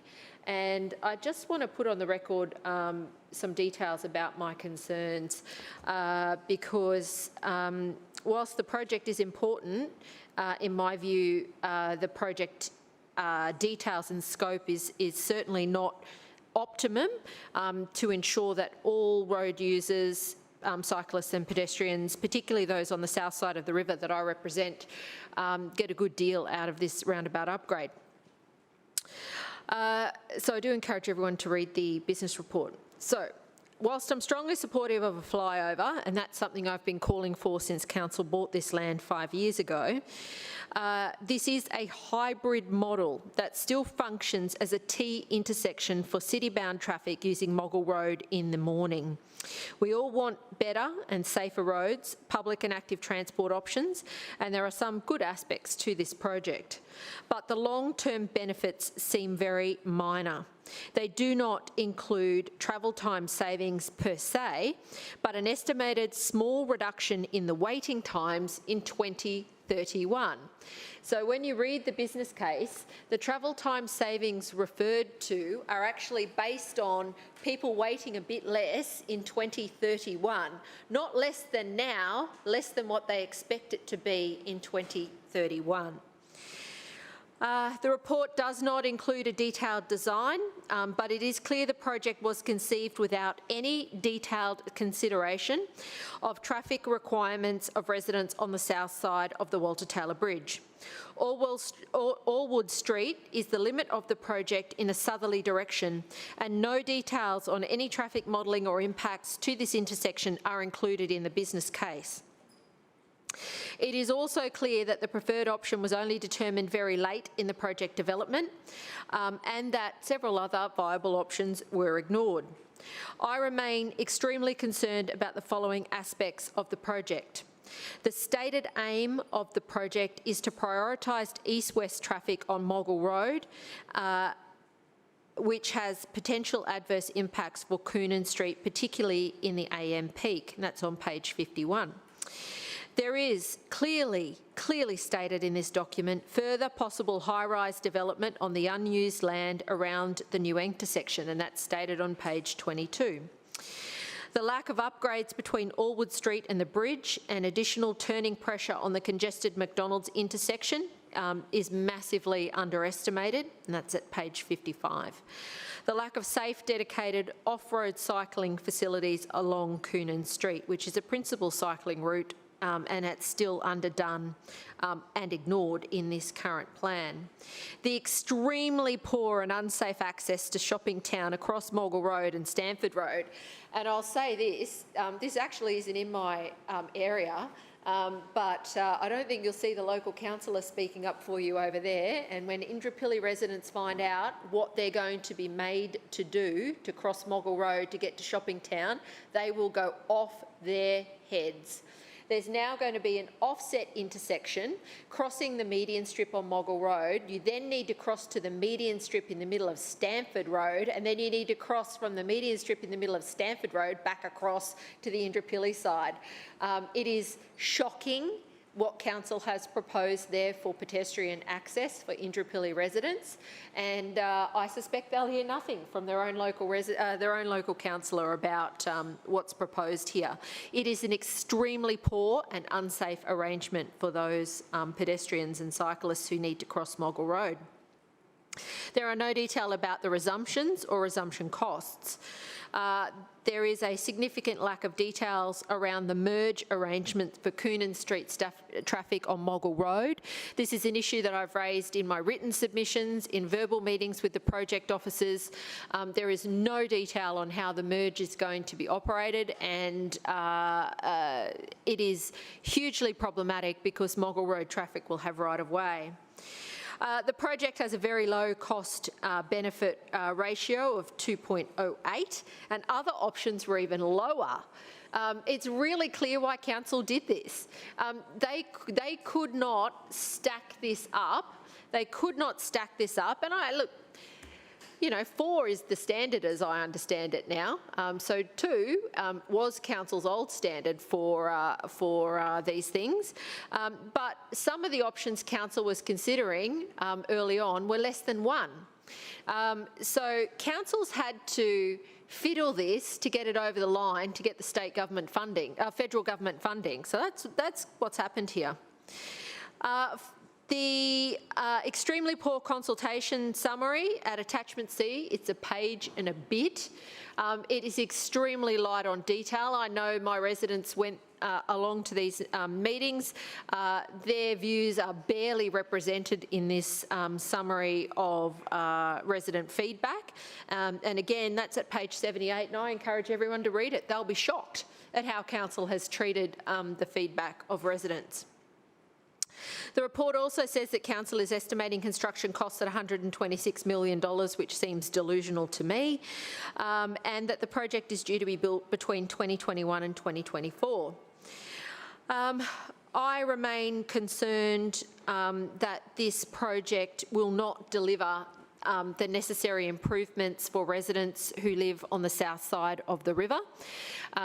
Sadly, again, and the local councillor won't say anything about this, but Fig Tree Pocket residents will be done over in the same way as my residents, and also residents from the southern part of Indooroopilly, all of whom rely on Coonan Street for local traffic movements. It is, you know, Fig Tree Pocket wasn't even included in the consultation process. So a suburb that the only way, easy way for them to get to Moggill Road, if they don't go all the way around via the Centenary Motorway, is via Coonan Street. They didn't even get the consultation flyer. So there are some real problems with this. I remain extremely concerned about what council is proposing. Certainly at this stage there are a lot of unanswered questions about the design, and I certainly want to see the detailed design. But this is a lost opportunity in my view to fix the Coonan Street corridor properly, stopping at Allwood Street and putting more pressure on an already congested intersection that is you know, constricted by a low rail bridge, which is one of the crash hotspots in the network, does not seem like a sensible solution. Funneling more traffic in there, which is what this plan will do, forces more traffic, to go up Clarence Road to get to local services at the shops. I don't believe these aspects of the project have been well thought out, Council's going to spend a lot of money doing this, cause a massive amount of disruption. I do fear it will be another Kingston-Smith Drive, and there are aspects of this project that are not right in their current form, and I urge Council to fix them. Further speakers? Councillor Mackay. Thanks, Chair. I rise to speak about the Councillor Mackay, could you just push your microphone on again, please? No, that's all right. There you go. I rise to speak about the Indooroopilly roundabout Moggle Road Coonan Street intersection upgrade. Well, what a mess the Indooroopilly roundabout is. Please stop bullying me. I have mentioned previously in this place that a good friend of mine was involved in a serious crash at the site some years ago. He was one of many involved in a crash. Because this intersection has a high crash history with more than 40 crashes since 2012 and many hospitalisations. This is not a pleasant place to drive. It's congested, it's clogged, it's confusing, and it is dangerous. Modelling has shown that this intersection was at capacity in 2018, and from now until 2031, congestion will worsen, especially in the PM. Chair, in late 2019, Council sought feedback on 2 concept design options to significantly improve safety at this intersection. As a concerned local councillor, I turned up to the consultation sessions. I was the only councillor to do that. And we saw web traffic, mail and in-person consultation conducted to understand what people were most concerned about. It must be my comedy. Council met with the local community and key stakeholders, and we received overwhelming support to upgrade the intersection. Further, I have had numerous one-on-one meetings with cycle groups and residents who had questions and ideas for improvements for this upgrade. And I'm really happy to say that terrific improvements have been made for cycling and for pedestrian access at this site.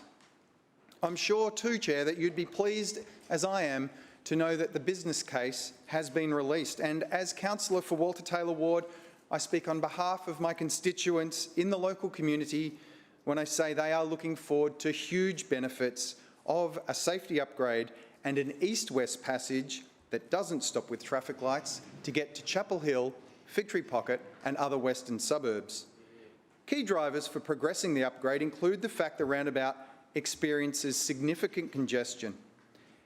It's a multimodal route: pedestrians, cycling, cars, freight, buses. In fact, there are 29 bus routes travelling through the intersection. However, most importantly, the road safety audit indicated a high number of safety issues. Back in 2015, Brisbane City Council's feasibility study report concluded that the ultimate form of the Moggle Road intersection should be upgraded to a signalised T intersection. We've done that, and we have an overpass. The business case cited a number of benefits that the upgrade would bring, and I'll just quickly run you through them. It's going to improve safety by grade separation of Moggle Road and Coonan Street intersection. It's going to reduce delays and congestion at the Moggle Road and Coonan Street intersection for general traffic and for buses. It's going to enhance the ability for Moggle Road and Coonan Street to fulfil their roles as key arterial roads in the West Brisbane network through reduced travel times and crashes. Create an opportunity to provide a distinctive entry to the Indooroopilly precinct in the unused intersection green space. It's going to provide better pedestrian accessibility to public and active transport options. It's going to minimise impacts on private residential and commercial property. It's going to minimise impacts on the broader transport network in the area. provide development opportunities for unused spaces around the intersection. It's going to provide cycle facilities, provide a new pedestrian crossing facility across Moggle Road, which is on the Coonan Street overpass. That is a lot of benefits that I have just read from the business case. So finally, I'll talk about the work done for a key mode of transport, that of the pedestrian. I was pleased to see the feedback from people who wanted better pedestrian and cycle access. In fact, there were several issues identified in the road safety audit related to pedestrian movements at that intersection. And the key issue identified was the absence of adequate facilities to accommodate pedestrian desire lines between residential catchments and the local shopping centres. Currently, pedestrians cross at mid-block locations where they use splitter islands and medians as refuge points. And having done that numerous times, I'm not a big fan of crossing Moggle Road at splitter islands. I'm pleased we have reached the point of the business case. It makes for interesting, albeit complex reading. I look forward to seeing this intersection upgrade proceed, and I hope all in this place support its progression. Further speakers? Councillor Adaman. Thank you, Chair. I rise to speak briefly about item A, Council's plan to undertake a major upgrade at the Indooroopilly roundabout. Although in the neighbouring Walter Taylor ward, residents in my ward of Pullenvale stand to benefit considerably from this project. Anyone who travels regularly on busy Moggle Road knows the frustrations at this intersection, resulting in constant delays for all road users. Not only will this upgrade help ease congestion on Moggle Road, it will see the introduction of a number of safety improvements, with motorists no longer having to take their chances at this dangerous intersection. Mr Chair, as Councillor McLaughlin has pointed out, this intersection has a high crash history, with more than 40 recorded incidents leading to hospitalisation and medical treatment in recent years. Congestion on Moggle Road continues to be the single biggest issue raised with me since being elected. Although it is state-owned and operated, a three-tiered government approach is necessary to help ease congestion on Moggle Road, and this administration is to be commended for playing its part with this upgrade.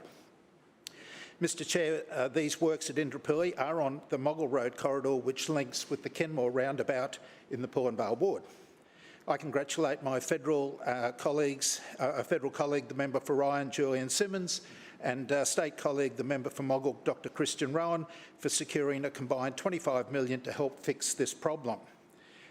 With the state election now out of the way, I look forward to the reappointed Minister for Transport undertaking a public and stakeholder consultation as a matter of urgency to determine how this upgrade will look, so that work can commence there as soon as possible.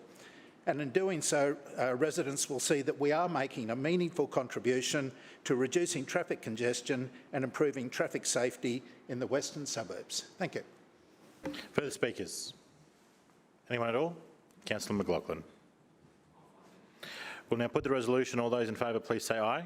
Aye. Those against, please say no. The ayes have it. Councillors, the Environment, Parks and Sustainability Committee, please. Thanks, Mr Chair. I move that the report of the Environment, Parks and Sustainability Committee meeting held on Tuesday, the 10th of November 2020 be adopted. Seconded. It's been moved by Councillor Cunningham, seconded by Councillor Landers. The report of the Environment, Parks and Sustainability Committee meeting dated Tuesday the 10th of November 2020 be adopted. Is there any debate? Councillor Cunningham. Mr Chair, before I get to the committee report, in the council meeting on the 10th of September 2019, Councillor Shree asked that the petition for the formal naming of the park, currently known as Wellington Road Park, located at 5 Wellington Road, East Brisbane, to Watt Park, lie on the table for further consultation to be undertaken. So, Mr Chair, I move that Clause B of the Environment, Parks and Sustainability Committee report of the 3rd of September 2019, park naming, formal naming of the park currently known as Wellington Road Park, 5 Wellington Road, East Brisbane, to Watt Park, be taken off the table. Seconded. I have a resolution to take an existing item that has been put on the table at the meeting noted. It's been moved by Councillor Cunningham, seconded by Councillor Landers. All those in favour of taking this item off the table, please say aye. Aye. Those against, please say no. The ayes have it. Councillor Cunningham, As you've already spoken in that debate, I will now call on people. We will now recommence that item at the point where we left it. Are there any further speakers on the matter of the formal naming of Watt Park? Yes. Councillor Adams, you already spoke. All right. Oh, I already spoke on that petition. It's like guess who. I'll tell you who's already here. Councillor Hammond, Councillor Cunningham, Councillor Griffiths, Councillor Johnston, Councillor Adams and Councillor Shree have already spoken. Is there anybody else who wishes to speak? Anyone? Councillor Owen? Councillor Owen.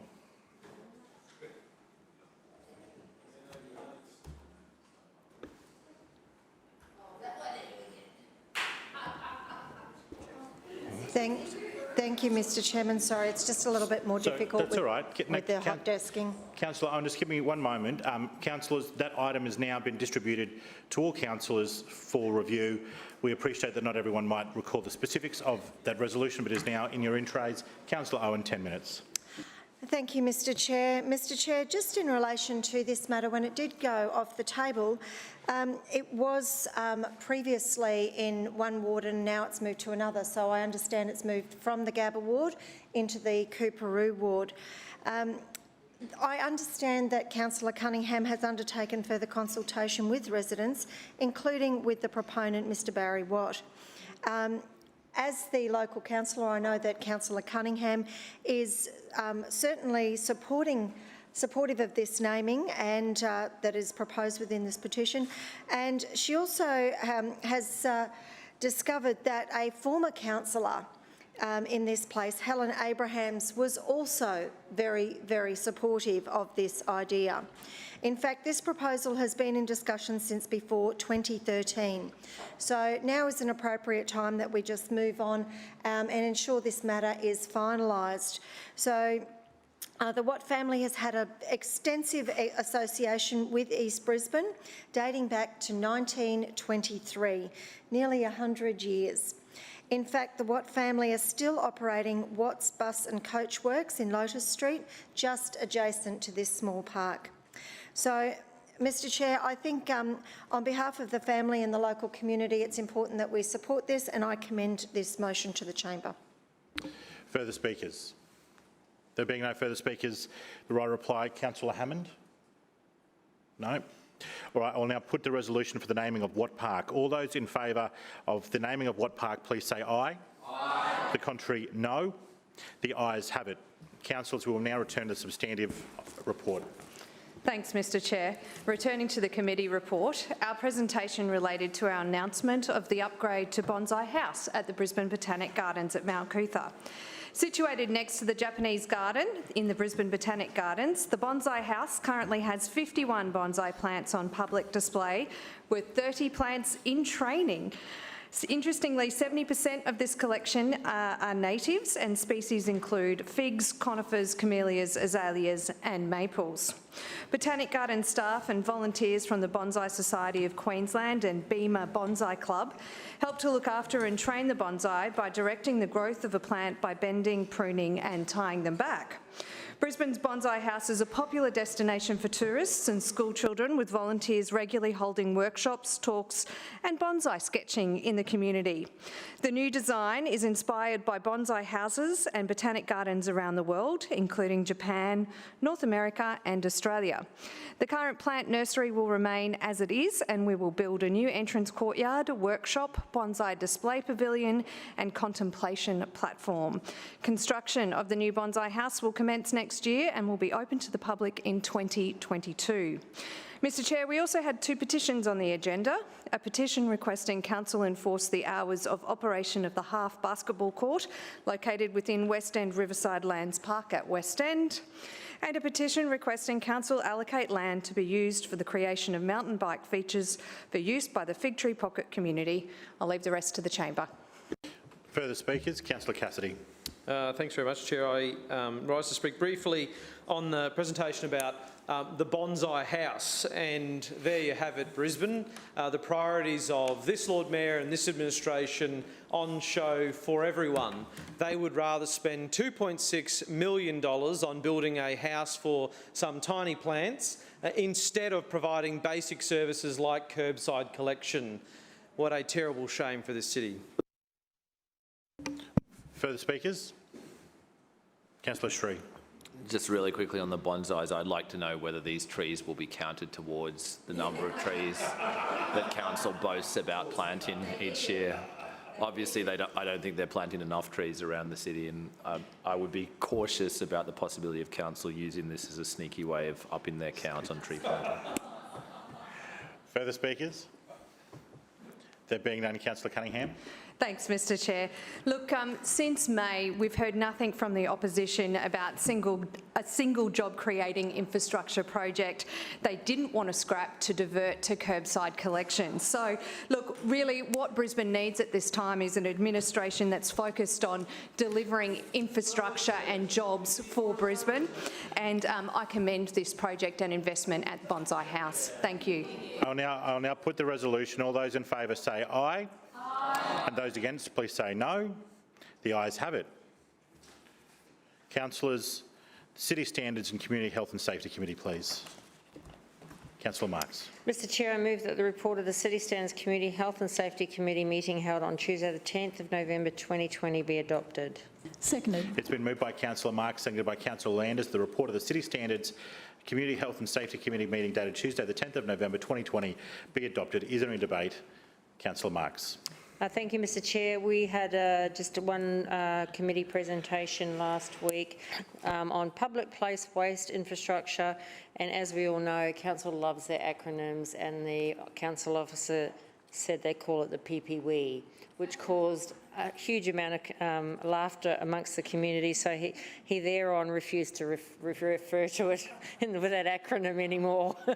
So anyway, it was a bit of fun at the time. And we deal with the big things here, but we didn't have any petitions or any GB or anything like that, so it was just all on the infrastructure. So I found it interesting, so I'll leave the rest as debate to the chamber. Further speakers? Councillor Johnston.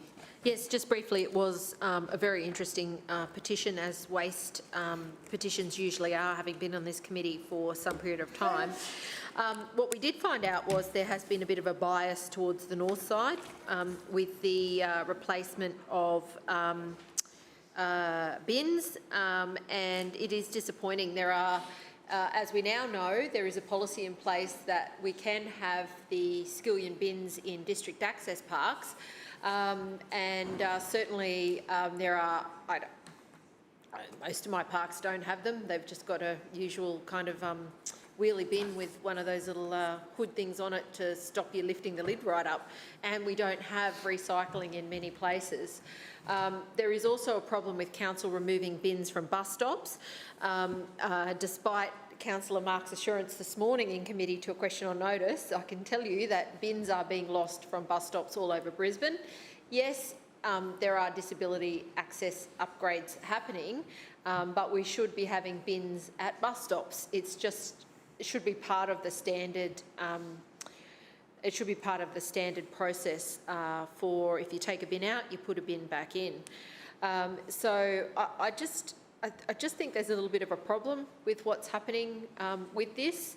Obviously, recycling is really an important issue in Brisbane for residents, but there is a lack of consistency, I think, in how waste matters are being addressed. And when some parts of the city get Rolls-Royce treatment, including, I must say, Councillor Shree's area, as we heard this morning, 22 new bins went into Kangaroo Point. But we've got bins that are probably 30 years old in other parts of the city, when probably not, investing fairly right across the city. So I think it is really important that we see an equitable standard, that we see fairness across the north side and south side, and certainly I think that we should be putting more recycling bins in. We should be upgrading bins all over the city to make it easier for residents to do the right thing and to help keep our suburbs clean. We know that's what they want. I've been contacted by so many residents about the changes to the way in which tip vouchers have been given out, and council must have dozens and dozens of complaints about this because I know what my office has put in.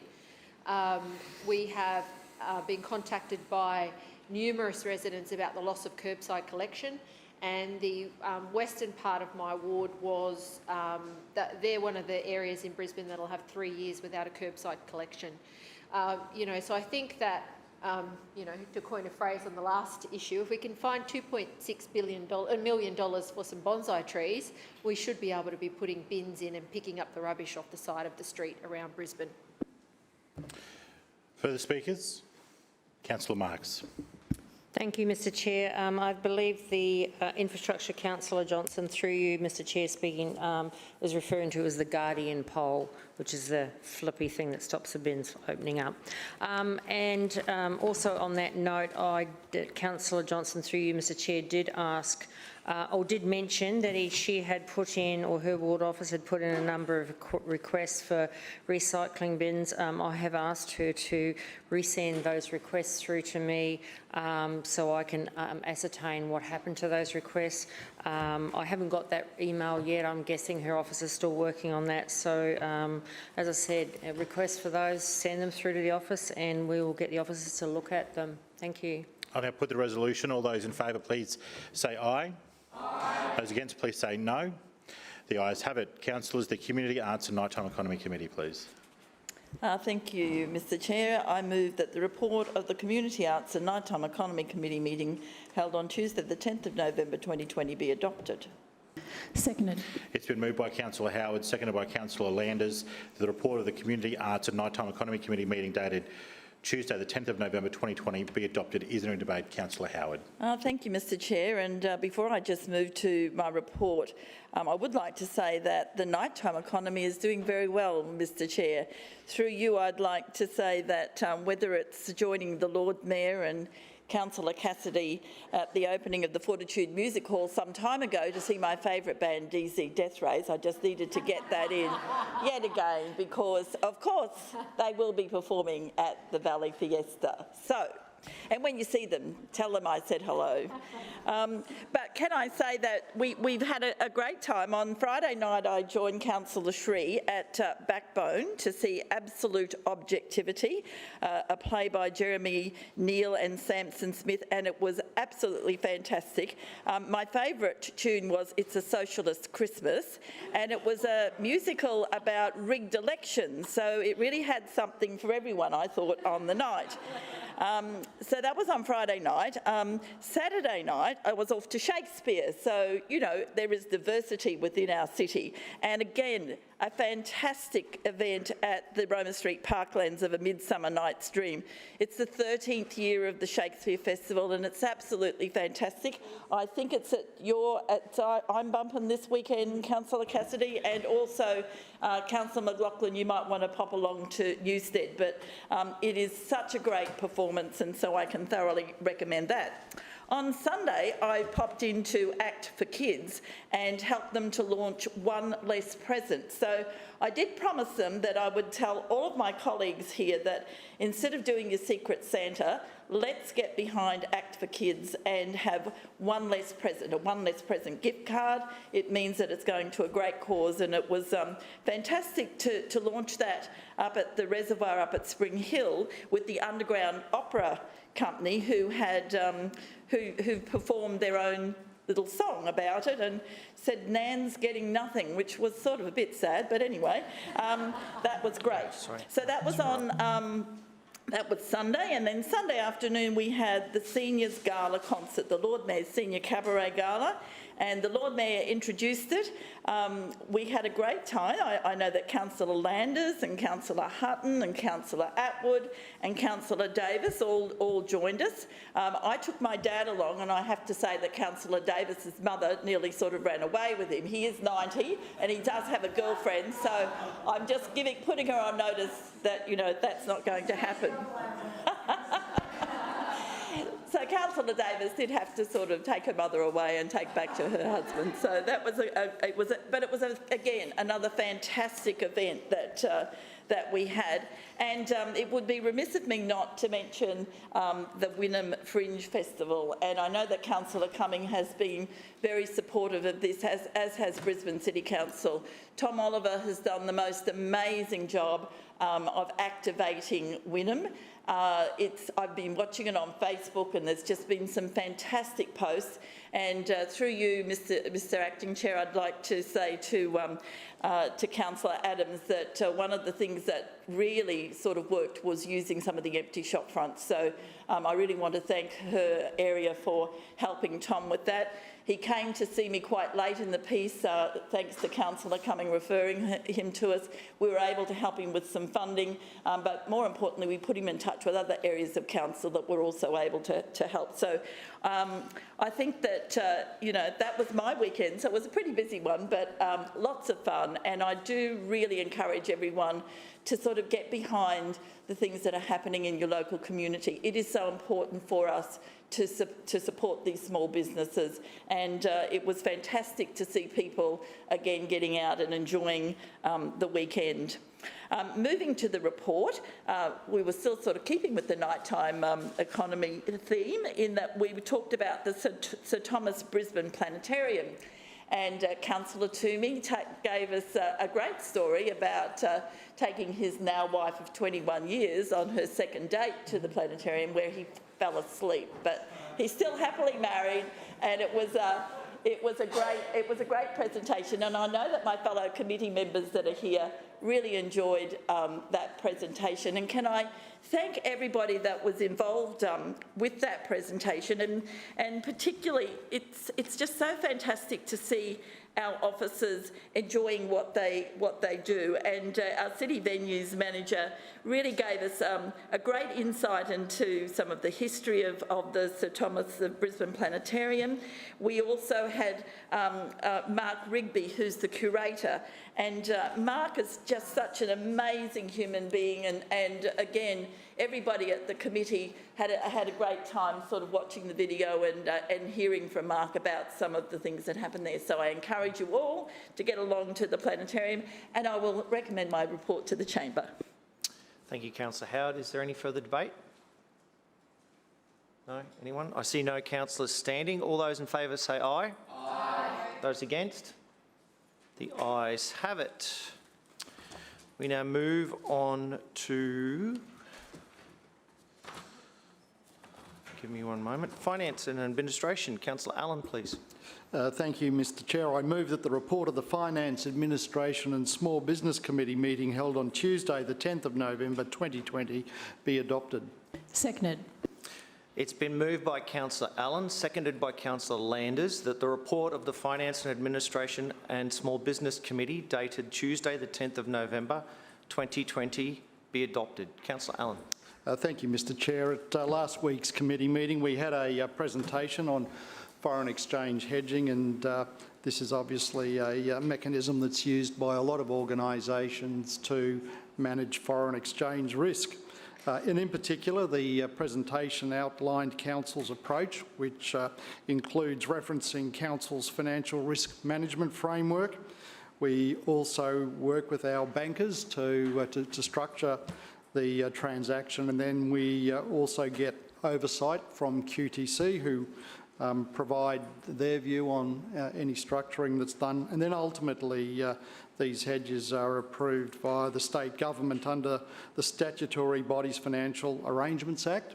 So it's a fairly thorough process of oversight and approval. In addition to the presentation, we had a regular report, the Bank and Investment Report for September 2020, and I'll leave further debate to the chamber. Is there any further debate? Being no councillors rising, all those in favour say aye. Aye. Against? The ayes have it. Point of order, Mr Chairman. Point of order. Deputy Chairman. Point of order, Councillor Johnson. I move that the motion be taken off the table that was tabled on the 25th of the 8th, 20, that Brisbane City Council initiates amendments to City Plan 2014 to remove provisions that allow rooming accommodation and boarding houses within the low density and character residential zones of City Plan 2014. Seconded. Do you have the length of that all in writing for me, or...? It was provided in writing to council, but I do have my copy here. Thank you. Appreciate that. Thank you, Billy. Councillors, it has been moved by Councillor Johnson and seconded by Councillor Griffith that the Brisbane City Council initiated amendments of City Plan 2014 to remove the provisions that allow rooming accommodation and boarding houses within the low density and character residential zone of City Plan 2014 be taken off the table.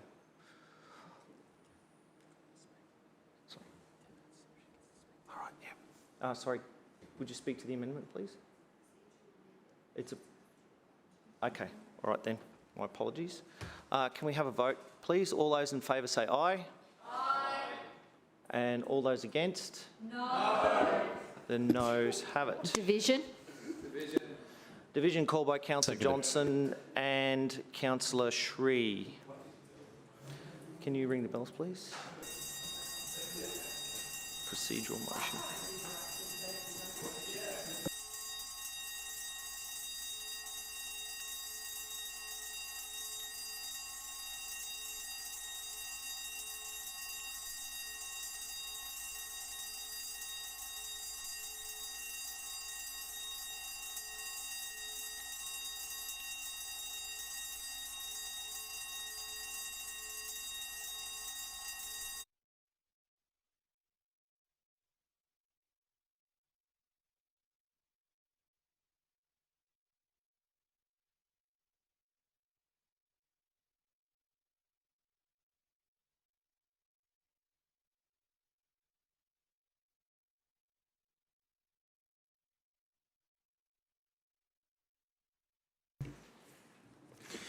Mr Deputy Chair, the noes have it, the voting being 6 in favour and 19 against.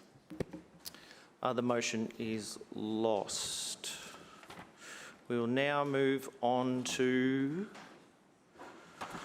petitions. Councillors, are there any petitions? Acting Mayor. Thank you, Mr Chair. I have a petition on traffic control on Crew Street in Mount Gravatt East. Councillor Hutton. I've got a petition requesting fencing around a basketball court at Juicy Street, Park Darra. Thank you. Councillor Cassidy. Thanks, Acting Chair. I have two petitions. One requesting Council reverse the decision to permanently close the Norman Park ferry service and all efforts made to reinstate that service, and another petition on behalf of over 400 casual bus drivers in Brisbane calling on them to receive the concessional days that they are being denied. Thank you, Councillor Cassidy. Can I have a motion to accept the petition, please? Mr Chair, I move that the petitions as presented be received and referred to the committee concerned for consideration and report. Seconded. It's been moved by Councillor Landers, seconded by Councillor Griffith, that all petitions as presented be received and referred to the committee concerned for consideration and report. All those in favour? Say aye. Aye.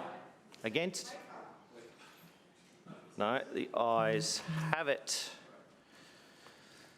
Councillors, general business. Are there any statements required as a result of the Officer of Independent Assessor or Councillor Ethics Committee order? There being no councillors standing, general business.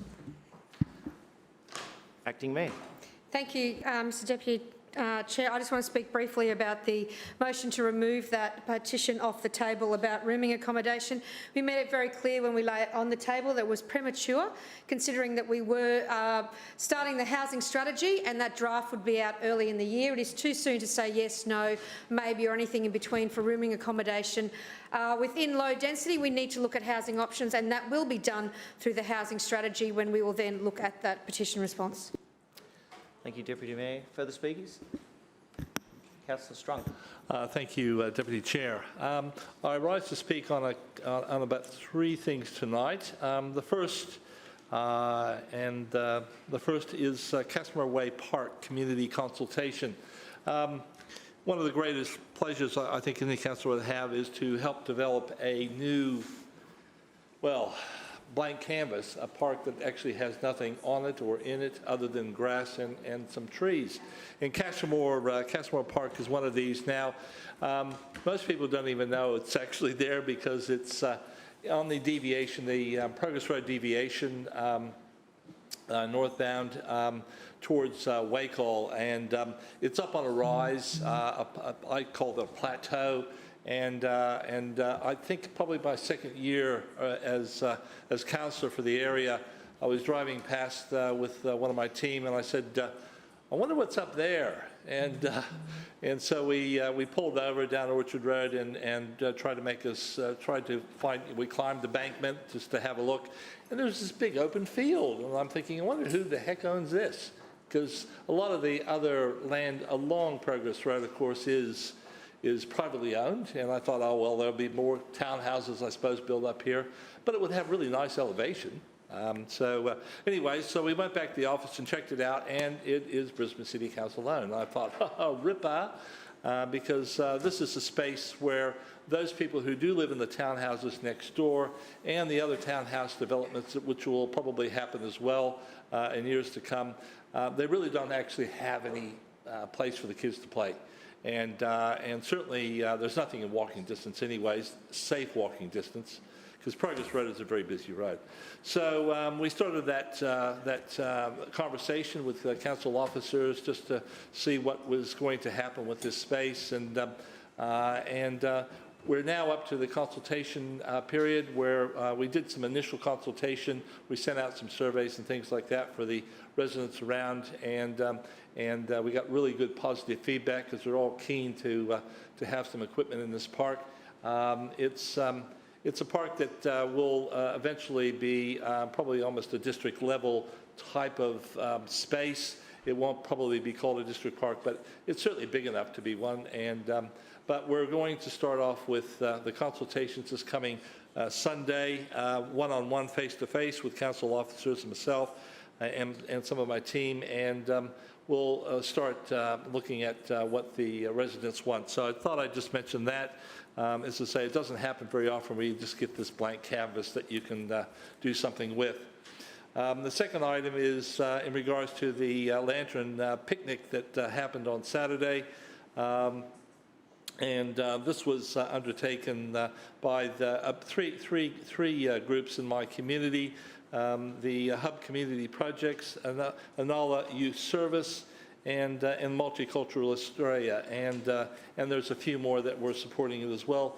It's a lantern festival, I suppose you would call it, and they play local cultural music, and they make these quite imaginative lamps, lanterns, I should say, and there was probably around about 100 lanterns made and released. And the local Lions Club, of course, helped with the food, as they always do in the Anala area, our wonderful Anala Lions Club. And they very culturally sensitive about the sausages, of course, because they did have some halal sausages as well as normal beef sausages as well.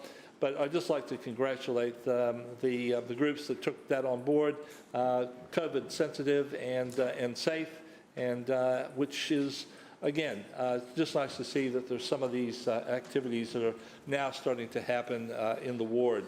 Lastly, the Indigenous Health Service have been running a hippie program, which I'll tell you what that is in a minute, for the last 11 years, right? This is the HIPPY stands for Home Interaction Program Parents and Youngsters. And it's a home-based parenting and early childhood program for families and children aged 4, so obviously preschool.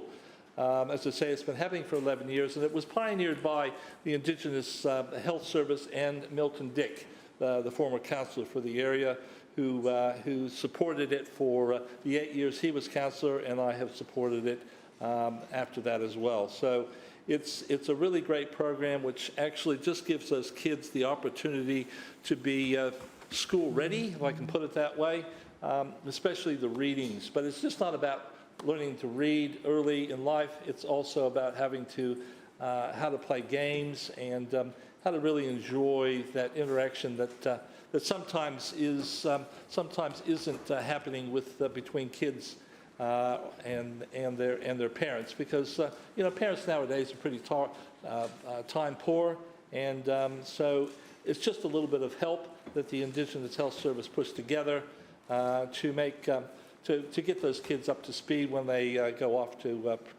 preschool. So I'll just finish my comments here, Mr. Deputy Chair. Thank you, Councillor. Further speakers? Councillor Mackay. Thank you, Chair. I rise to give a 2-minute Tuesday report on some activities in Walter Taylor Ward. First of all, I'll start by telling you that the Carina Street traffic calming consultation is progressing. This is a very exciting little project for that area called Indooroopilly Woods. They're getting a park upgrade and a public toilet, so the traffic calming is very welcomed. Thanks to Jennifer in that community group. Artspace Toowong held their Christmas market on Sunday, which was excellent, and unfortunately I emptied my pocket of all my money buying fantastic art. So that'll be up and around for Christmas presents, family.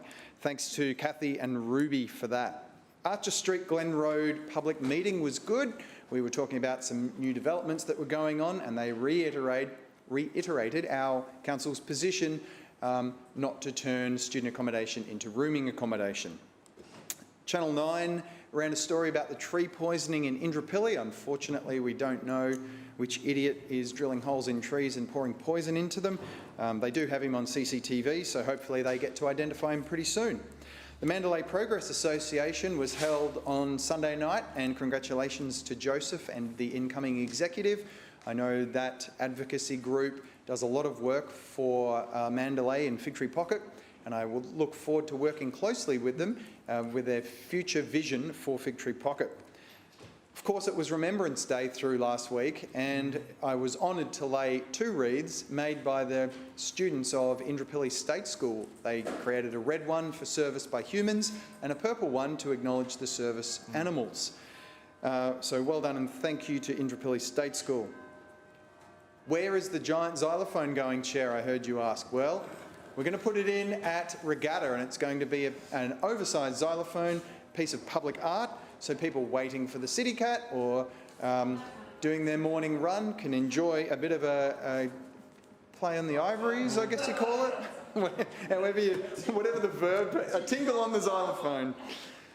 The community gardens progress in Taringa and St Lucia. Taringa got their modified shipping container, which is fantastic, and the St Lucia crew is putting a storage container together, and they now have planter beds, which is very exciting, so they'll have some crops growing very soon. Finally, West Toowong Bowls. We had a meeting down there to discuss their grant for a solar. They spend $12,000 a year on electricity, which is a lot of money for a small community club. They're getting solar all over their roof, and they look forward to having a break-even point in 2 years. Thank you. Thank you, Councillor. Further speakers? Councillor Johnson. Yes, I rise to speak on 2 matters, rooming accommodation and consent orders in the Planning and Environment Court. Firstly, with respect to rooming accommodation. As the Council knows, in August I moved a motion calling on rooming accommodation to be removed from the low-density zoning area of Council.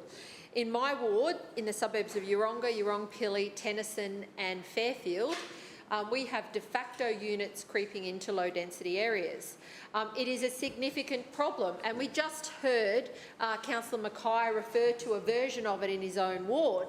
Now, this council went out to bat in his ward to stop student accommodation being turned into rooming accommodation.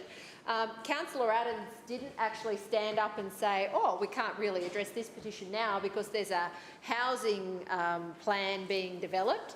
They fought hard to stop it because it was politically in their interest to do so. Meanwhile, in my area, in Councillor Griffith's area, we are seeing de facto units springing up in low-density area without approval. Council's investigations team do not have the powers to stop them during building, when clearly my residents are reporting to Council that they are being built as units. They look like units, they're all self-contained, they've all got their own kitchens, they've all got their own bathrooms and lounge rooms. Council officers can't even get in to these buildings unless they're invited in. There is an immediate problem that needs to be addressed, and Councillor Adams is blocking discussion of that matter in this forum for political purposes, and that is unacceptable. Contrast that with what is happening now in a marginal LNP ward, where she bends over backwards to facilitate an outcome to assist in that ward. So there is a clear problem with Councillor Adams' excuses here again tonight about why she and the LNP are blocking this. If there's a housing plan being developed, great, okay, but why is Councillor Mackay's area getting preferential treatment? Because clearly it's not about any kind of housing plan, it's about protecting their own areas and ignoring serious policy issues that are outside of LNP wards. Consent orders. Now, earlier tonight I was warned a couple of times about interjecting, but I honestly cannot believe some of the things that were said by Councillor Adams about the situation with appeals. Now, I say this in the sense that I have been involved in 2 P&E appeals as a respondent, and I have worked with residents on several others. So I am familiar with the process and have participated in the process. Councillor Adams has made a number of statements today that just demonstrate that she has a significant lack of understanding about how the appeals process works, and that is concerning given she is both the planning chairperson responsible for this area and the Deputy Mayor today and next week apparently acting Mayor of the City of Brisbane. Consent orders occur where the court signs off on an outcome that is negotiated by the parties. It is not an imposed decision by the court on a DA appeal. It is, for all intents and purposes, without being disrespectful to the court, a rubber stamp. Now, Councillor Adams also made a number of other statements today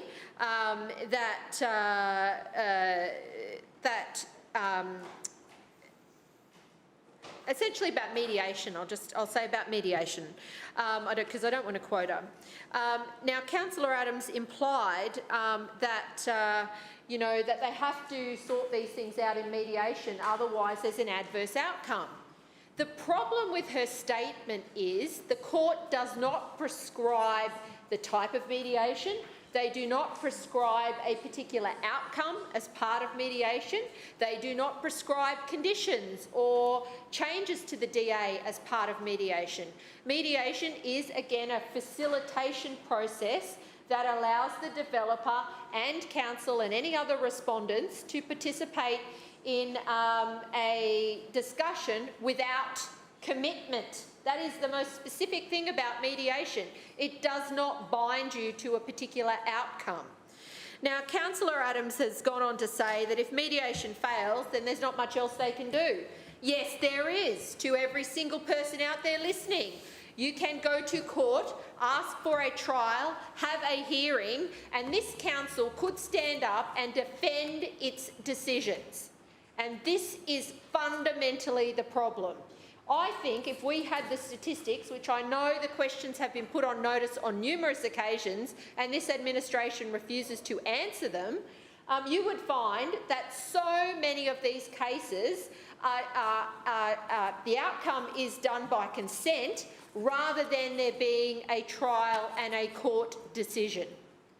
Now, that is the legacy of this administration, and it was shocking to watch last week. And poor Councillor Atwood, presumably she went and got advice from Councillor Adams because she publicly stated that the court had made a decision to overturn council's consent to the DA out at Tingalpa. The court took the step of writing to the paper to correct the record. Now, let's be clear. Consent orders reflect agreement between the developer and council. It is not a court-imposed outcome with respect to a development application. Councillor Adams seems to be unaware of this process. She's also unaware that the court does not mandate a particular outcome through mediation. That's obvious from what she was saying today. And what she fails to understand completely is that, yes, lawyers will give you their best advice about whether they think a trial may be successful or not. And having been through this on numerous occasions, I can tell you, sometimes my lawyers might have said to me, oh, it's 50-50, and I'll say, great, let's give it a go. Because you have to put your best foot forward. What I note, and what I've heard Liberal councillors in this place say, time and time again, is they are opposed to these DAs, but then when it gets to the appeal, they're happy to see council backflip. They should be fighting tooth and nail, fighting. Thank you, Councillor Atwood, for your interjection. She's saying to me they do. Clearly, no, that's not happening. Joiners are responded. This is why I've done it twice, because council backflips in appeals over and over and over again. If you are a respondent, you are part of the process and you can fight it. But this council is taking decisions which is the least course of resistance. There's a lot of money at stake, I understand that. They are complex issues, I understand that. But where the community says we don't support a DA, where council says no to a DA, which is just rare as hen's tooth anyway, but then to watch council backflip and wrongly blame the court when they are participating over and over and over in agreed outcomes that are not mandated by the court, that means that council is doing a backflip. They are folding. They're doing there's so many other words I could use to describe it, roll over. It is just not acceptable to watch council then stand up, as they've done in the last week or two, and blame the court. This is a responsibility of council to make sure that community expectations and our planning decisions are defended robustly through the court process. And we should be at all times making sure that we push council to go to a hearing, to seek an outcome, because folding at the last minute because it's convenient or it's all too hard, which is what's going on here, I'm sorry to say, this didn't even get past mediation. You know, council's going to agree to things like this. It's just not acceptable. So it is really disappointing to see Councillor Adams standing up today to try and justify council's own behaviour and blame it on the Planning and Environment Court. It's not acceptable. And I know there'll be a lot of council officers out there listening. I say, if council has opposed a DA, defend it in court. I have unfortunately seen council roll over so many times in the appeals process in my area, and it is leading to poor outcomes in our community, marginal developments that are not supported. And whilst it is tough in the Planning and Environment Court, our council needs to have the courage of its convictions. Has expired. Further speakers. Councillor Atwood. Thank you, Deputy Chair. I'd just like to publicly thank a few champions in my ward, President Graham Mappery and Senior Coach Harsha De Silva from the Wynnum Manly Cricket Club. A few months ago, I heard about a little plan they were hatching to collect unused cricket goods and clothing from our community and donate it to children from Sri Lanka. I popped out to the club to thank them and to also grab a pic to help promote this awesome initiative they were running. Over the following week, my office was inundated with donations from local residents and other cricket clubs, including the Brisbane State High School's Cricket Club and Redlands Cricket Club. But the photo from Harsha's garage, when he was trying to sort through it, was the icing on the cake. It was literally filled to the brim. You couldn't move. Currently, the cricket gear is on its way to Sri Lanka to a local charity, the Foundation of Goodness. I really can't wait to see the pictures of when the cricket gear arrives and when those smiling children from Sri Lanka are having their first cricket game. So once again, thank you to Harsha and Graham for this wonderful initiative, and keep up the good work, boys. Thank you, Councillor. Further speakers? Councillor Cummings. Cumming. That's good. Oh, now it's throwing me phone away. Hold on, sorry. Sorry, Mr. Chairman. I was trying to keep counting. You're right, Councillor. I'd like to speak on the development issue too. I think Councillor Johnson's stolen some of my thunder, but I've got a different view of the behaviour of Councillor Atwood. I think she portrays herself as a fresh young councillor, but I think she knows well what's going on here, and the fact that this application, the council could have fought the matter to a hearing, taken it to a hearing, waited to see what the court said. They might have won, they might have lost, but then it would have been in concrete because the judge had made the decision. Having heard the evidence from the parties, having heard the expert witnesses on both parties, but instead of that, the Brisbane City Council, as it often does in these types of cases, has gone and settled the matter, which they're perfectly entitled to do, but the settlement is there's no judgment whatsoever from the judge as to whether it's a correct decision, whether the conditions are good or bad or indifferent. It's an agreement between the Brisbane City Council and the developer to come to a compromise, perhaps you might say, and settle the matter. It's not gone to a hearing. And in this case, this application was a shocker in the first place. I'll just go through the grounds of refusal given when it was first refused. It said, I'll just summarise some of the ones that were taken. There's 10 different grounds on which it was refused. One of them was, this site is significantly constrained by flood impacts of creek, waterway, river and coastal hazard origin. Creek, waterway, river and coastal hazard origin. The proposed development is unacceptable as it has been unable to demonstrate adequate resilience to flood and coastal hazard constraints which impact upon the site and imposes increased flooding impacts on surrounding properties. The development places unreasonable risk on the safety and well-being of people and property. Oh, that's number one. Number two, on the issue of traffic access and infrastructure design, the proposed development is unacceptable as it has been unable to demonstrate safe, appropriate access arrangements. Number three, the proposed development is unacceptable as it has been unable to demonstrate an appropriate design commensurate with the waterway corridor on which it is located, noting that waterway corridors have both a water conveyance, hydrological function and ecological function. The proposed development is unacceptable. It's been unable to demonstrate appropriate responsiveness to the high ecological significance of the site located along Bulimba Creek and fails to enhance the ecological functionality of the site. The proposed development is unacceptable. It's been unable to demonstrate appropriate management of stormwater impacts. The proposed development is unacceptable. It's been unable to demonstrate safe, appropriate management of hazardous goods potentially stored on a site impacted by flooding and coastal hazards. The proposed development is unacceptable. It's been unable to demonstrate appropriate management of potential sources of air emissions and odour beyond the confines of the site. The proposed development is unacceptable as it has been unable to demonstrate appropriate management of acid sulphate soils. The proposed development is unacceptable as its built form and layout has not been designed to meet the requirements of the Special Purpose Code, and likewise with landscaping, the proposed development is unacceptable.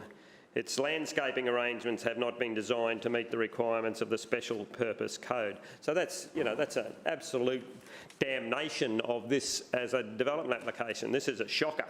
This is a shocker that council were entirely appropriate in knocking it back. But of course there's a political overlay with this. Of course, we saw in the run-up to the election, the administration, whenever there was a bit of controversy, you might get some of their candidates in a bit of hot water. What were they doing to DAs? Knocking them back, left, right and centre. And then what's happened after the election, the developers lodged an appeal at some stage. After the election, whoa, it's been approved, it's been approved. So this one, it was knocked back in September 2019, 6.5 months before the election. And then the new conditions were accepted by the court, rubber stamped by the court, 26th of August 2020. 5 months after the election, it's been approved. Well. And of course, that's happening all over the place. We noticed during the election campaign the number of knockbacks had just rocketed up. And of course, the vast bulk of them after the election, they've been approved. The council's done a deal with the developer. The agreement's been reached. It's been rubber stamped by the court. and the developer in the end has got largely what they want. And it's happened in my area too with the multi-storey retirement village that has occurred in my ward at Loda as well. Now, Councillor Atwood, though, Councillor Atwood is quoted in that last article in the Courier Mail. It says, Councillor for Doughboy Lisa Atwood, who opposed the application publicly from the start, said she was angered by the decision. Council's refusal of the Brisbane, but this is now she's still angered by the decision. Council's refusal of the Brisbane Polo Grounds proposal followed significant community feedback. And to say I'm frustrated and disappointed with the court's approval would be an understatement, she said. She would be understated. So here she is, a member of the administration. They've settled the case. They've reached agreement with the developer, but she's saying she's still opposed to it. I mean, you know, fair income. What would have been better for Doughboy was if she wasn't a councillor anymore. That's what would have been better if Joe Coleshaw was the councillor. That's what would have been better.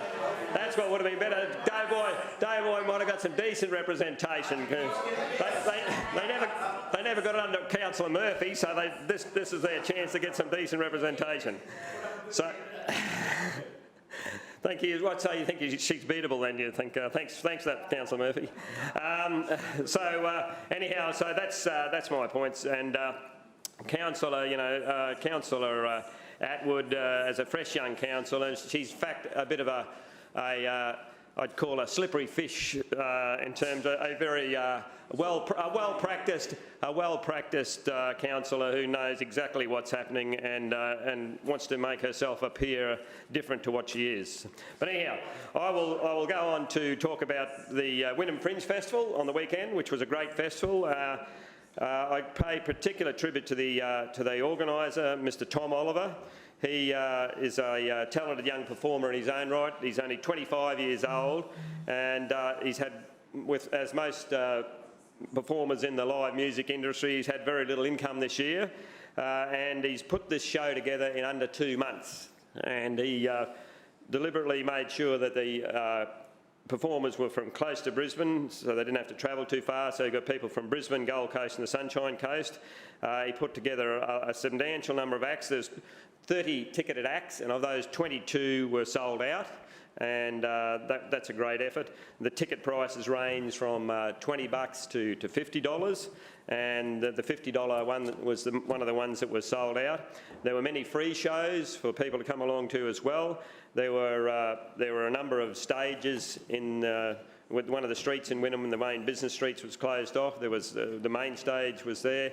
Up some of the little alleyways in between the buildings and surrounding streets, there was other stages there, and people really loved the shows and enjoyed it. And so you didn't have to spend any money if you didn't want to, but if you did, you could come along and get some other performances as well. The main area where the performances took place was in the old Baptist church buildings in Wynnum. They haven't been occupied now, I reckon, for at least 10 years. One was an old church hall, and one was the old church building. And they were both had stages in them, and they were excellent venues, and it was a great use of an ageing infrastructure, but infrastructure that was still well and truly able to be used for that purpose. And also one of our local dance schools, Callahurst Dance School, they also allowed their premises to be used, and a number of performances took place there as well. So it was great use of community facilities. It'd be great to see it all again next year. I'll be doing whatever I can to see it again next year, because I think with the limited amount of time to publicise the event, the numbers of people that came, there were a lot of Wynnum Manly people there, a lot of familiar faces, but there were also a lot of people from other parts of Brisbane, I believe, came for the performances as well. And it was great. And one I pay particular tribute to is a group that I hear regularly in my office. It's the ukulele band, the local ukulele band, run by a group called Each. Each provide activities for elderly people, and one of their activities is a ukulele band, and they perform in the room next to me, and I can hear them playing their tunes through the wall, and I resist the temptation normally, but it's occasionally I start singing along with them as well, sort of thing. But they didn't want to have their performance wrecked, so I didn't offer to sing on the day. But they were very well supported, and it was a great effort. There were local groups involved. Councillor Cumming, your time has expired. Thank you. Thanks, mate. Councillor Owen.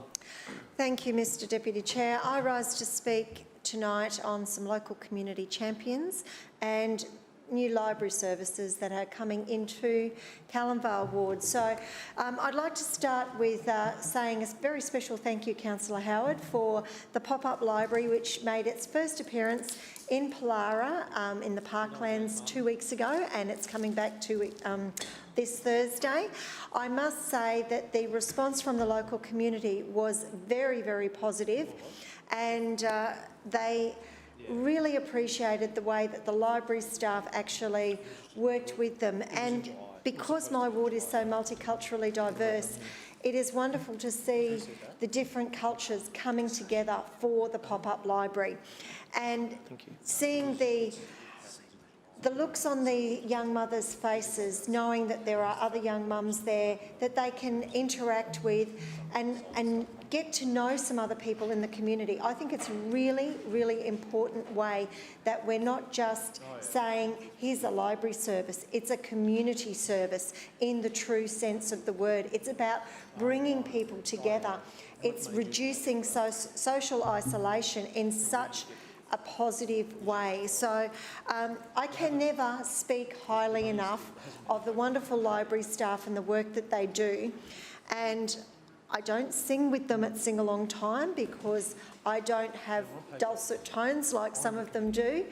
But certainly I do get involved, and I am well attuned to reading The Very Cranky Bear, and we're going on a bear hunt.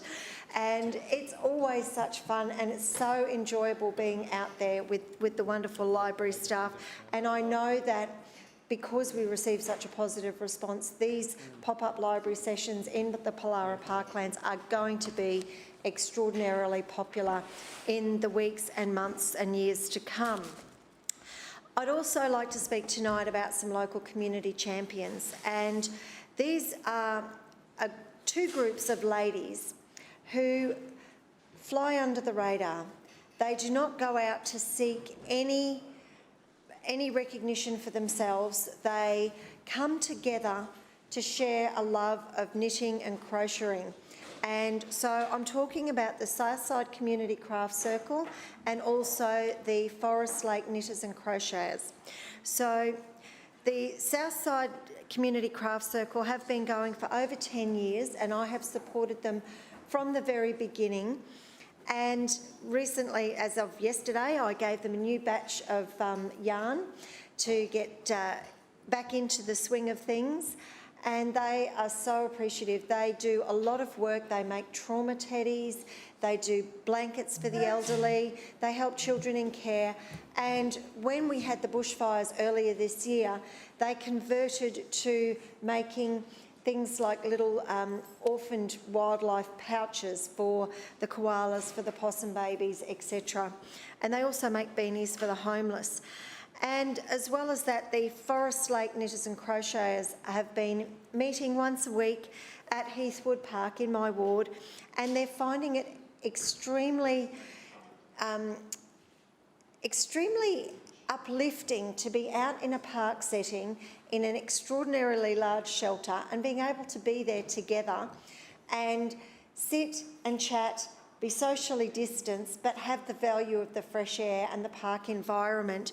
And I know that when I bumped into them a couple of months ago, I said, look, I'm happy to support you and provide you with some wool, because you are doing a fantastic service, not only for the people who are receiving the goods that you are actually putting your heart and soul and energy into creating, but also for the work that they're doing for one another, by keeping in touch with one another, making sure that from a well-being perspective, they're looking after each other.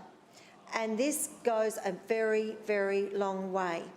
It shows how much they care for not only the members of their group, but also the wider community. So whilst they don't go out to seek any recognition whatsoever, I think it is important to recognise these quiet achievers in our community, to say thank you for what you're doing out of the goodness of your heart and the kindness and compassion that you have for others. And I think that this is a very important tale that we can tell in this chamber, because these are real people who exhibit the real spirit of Brisbane. Thank you. Thank you, councillors. Are there any further speakers? There being no one getting to their feet, I declare the meeting closed.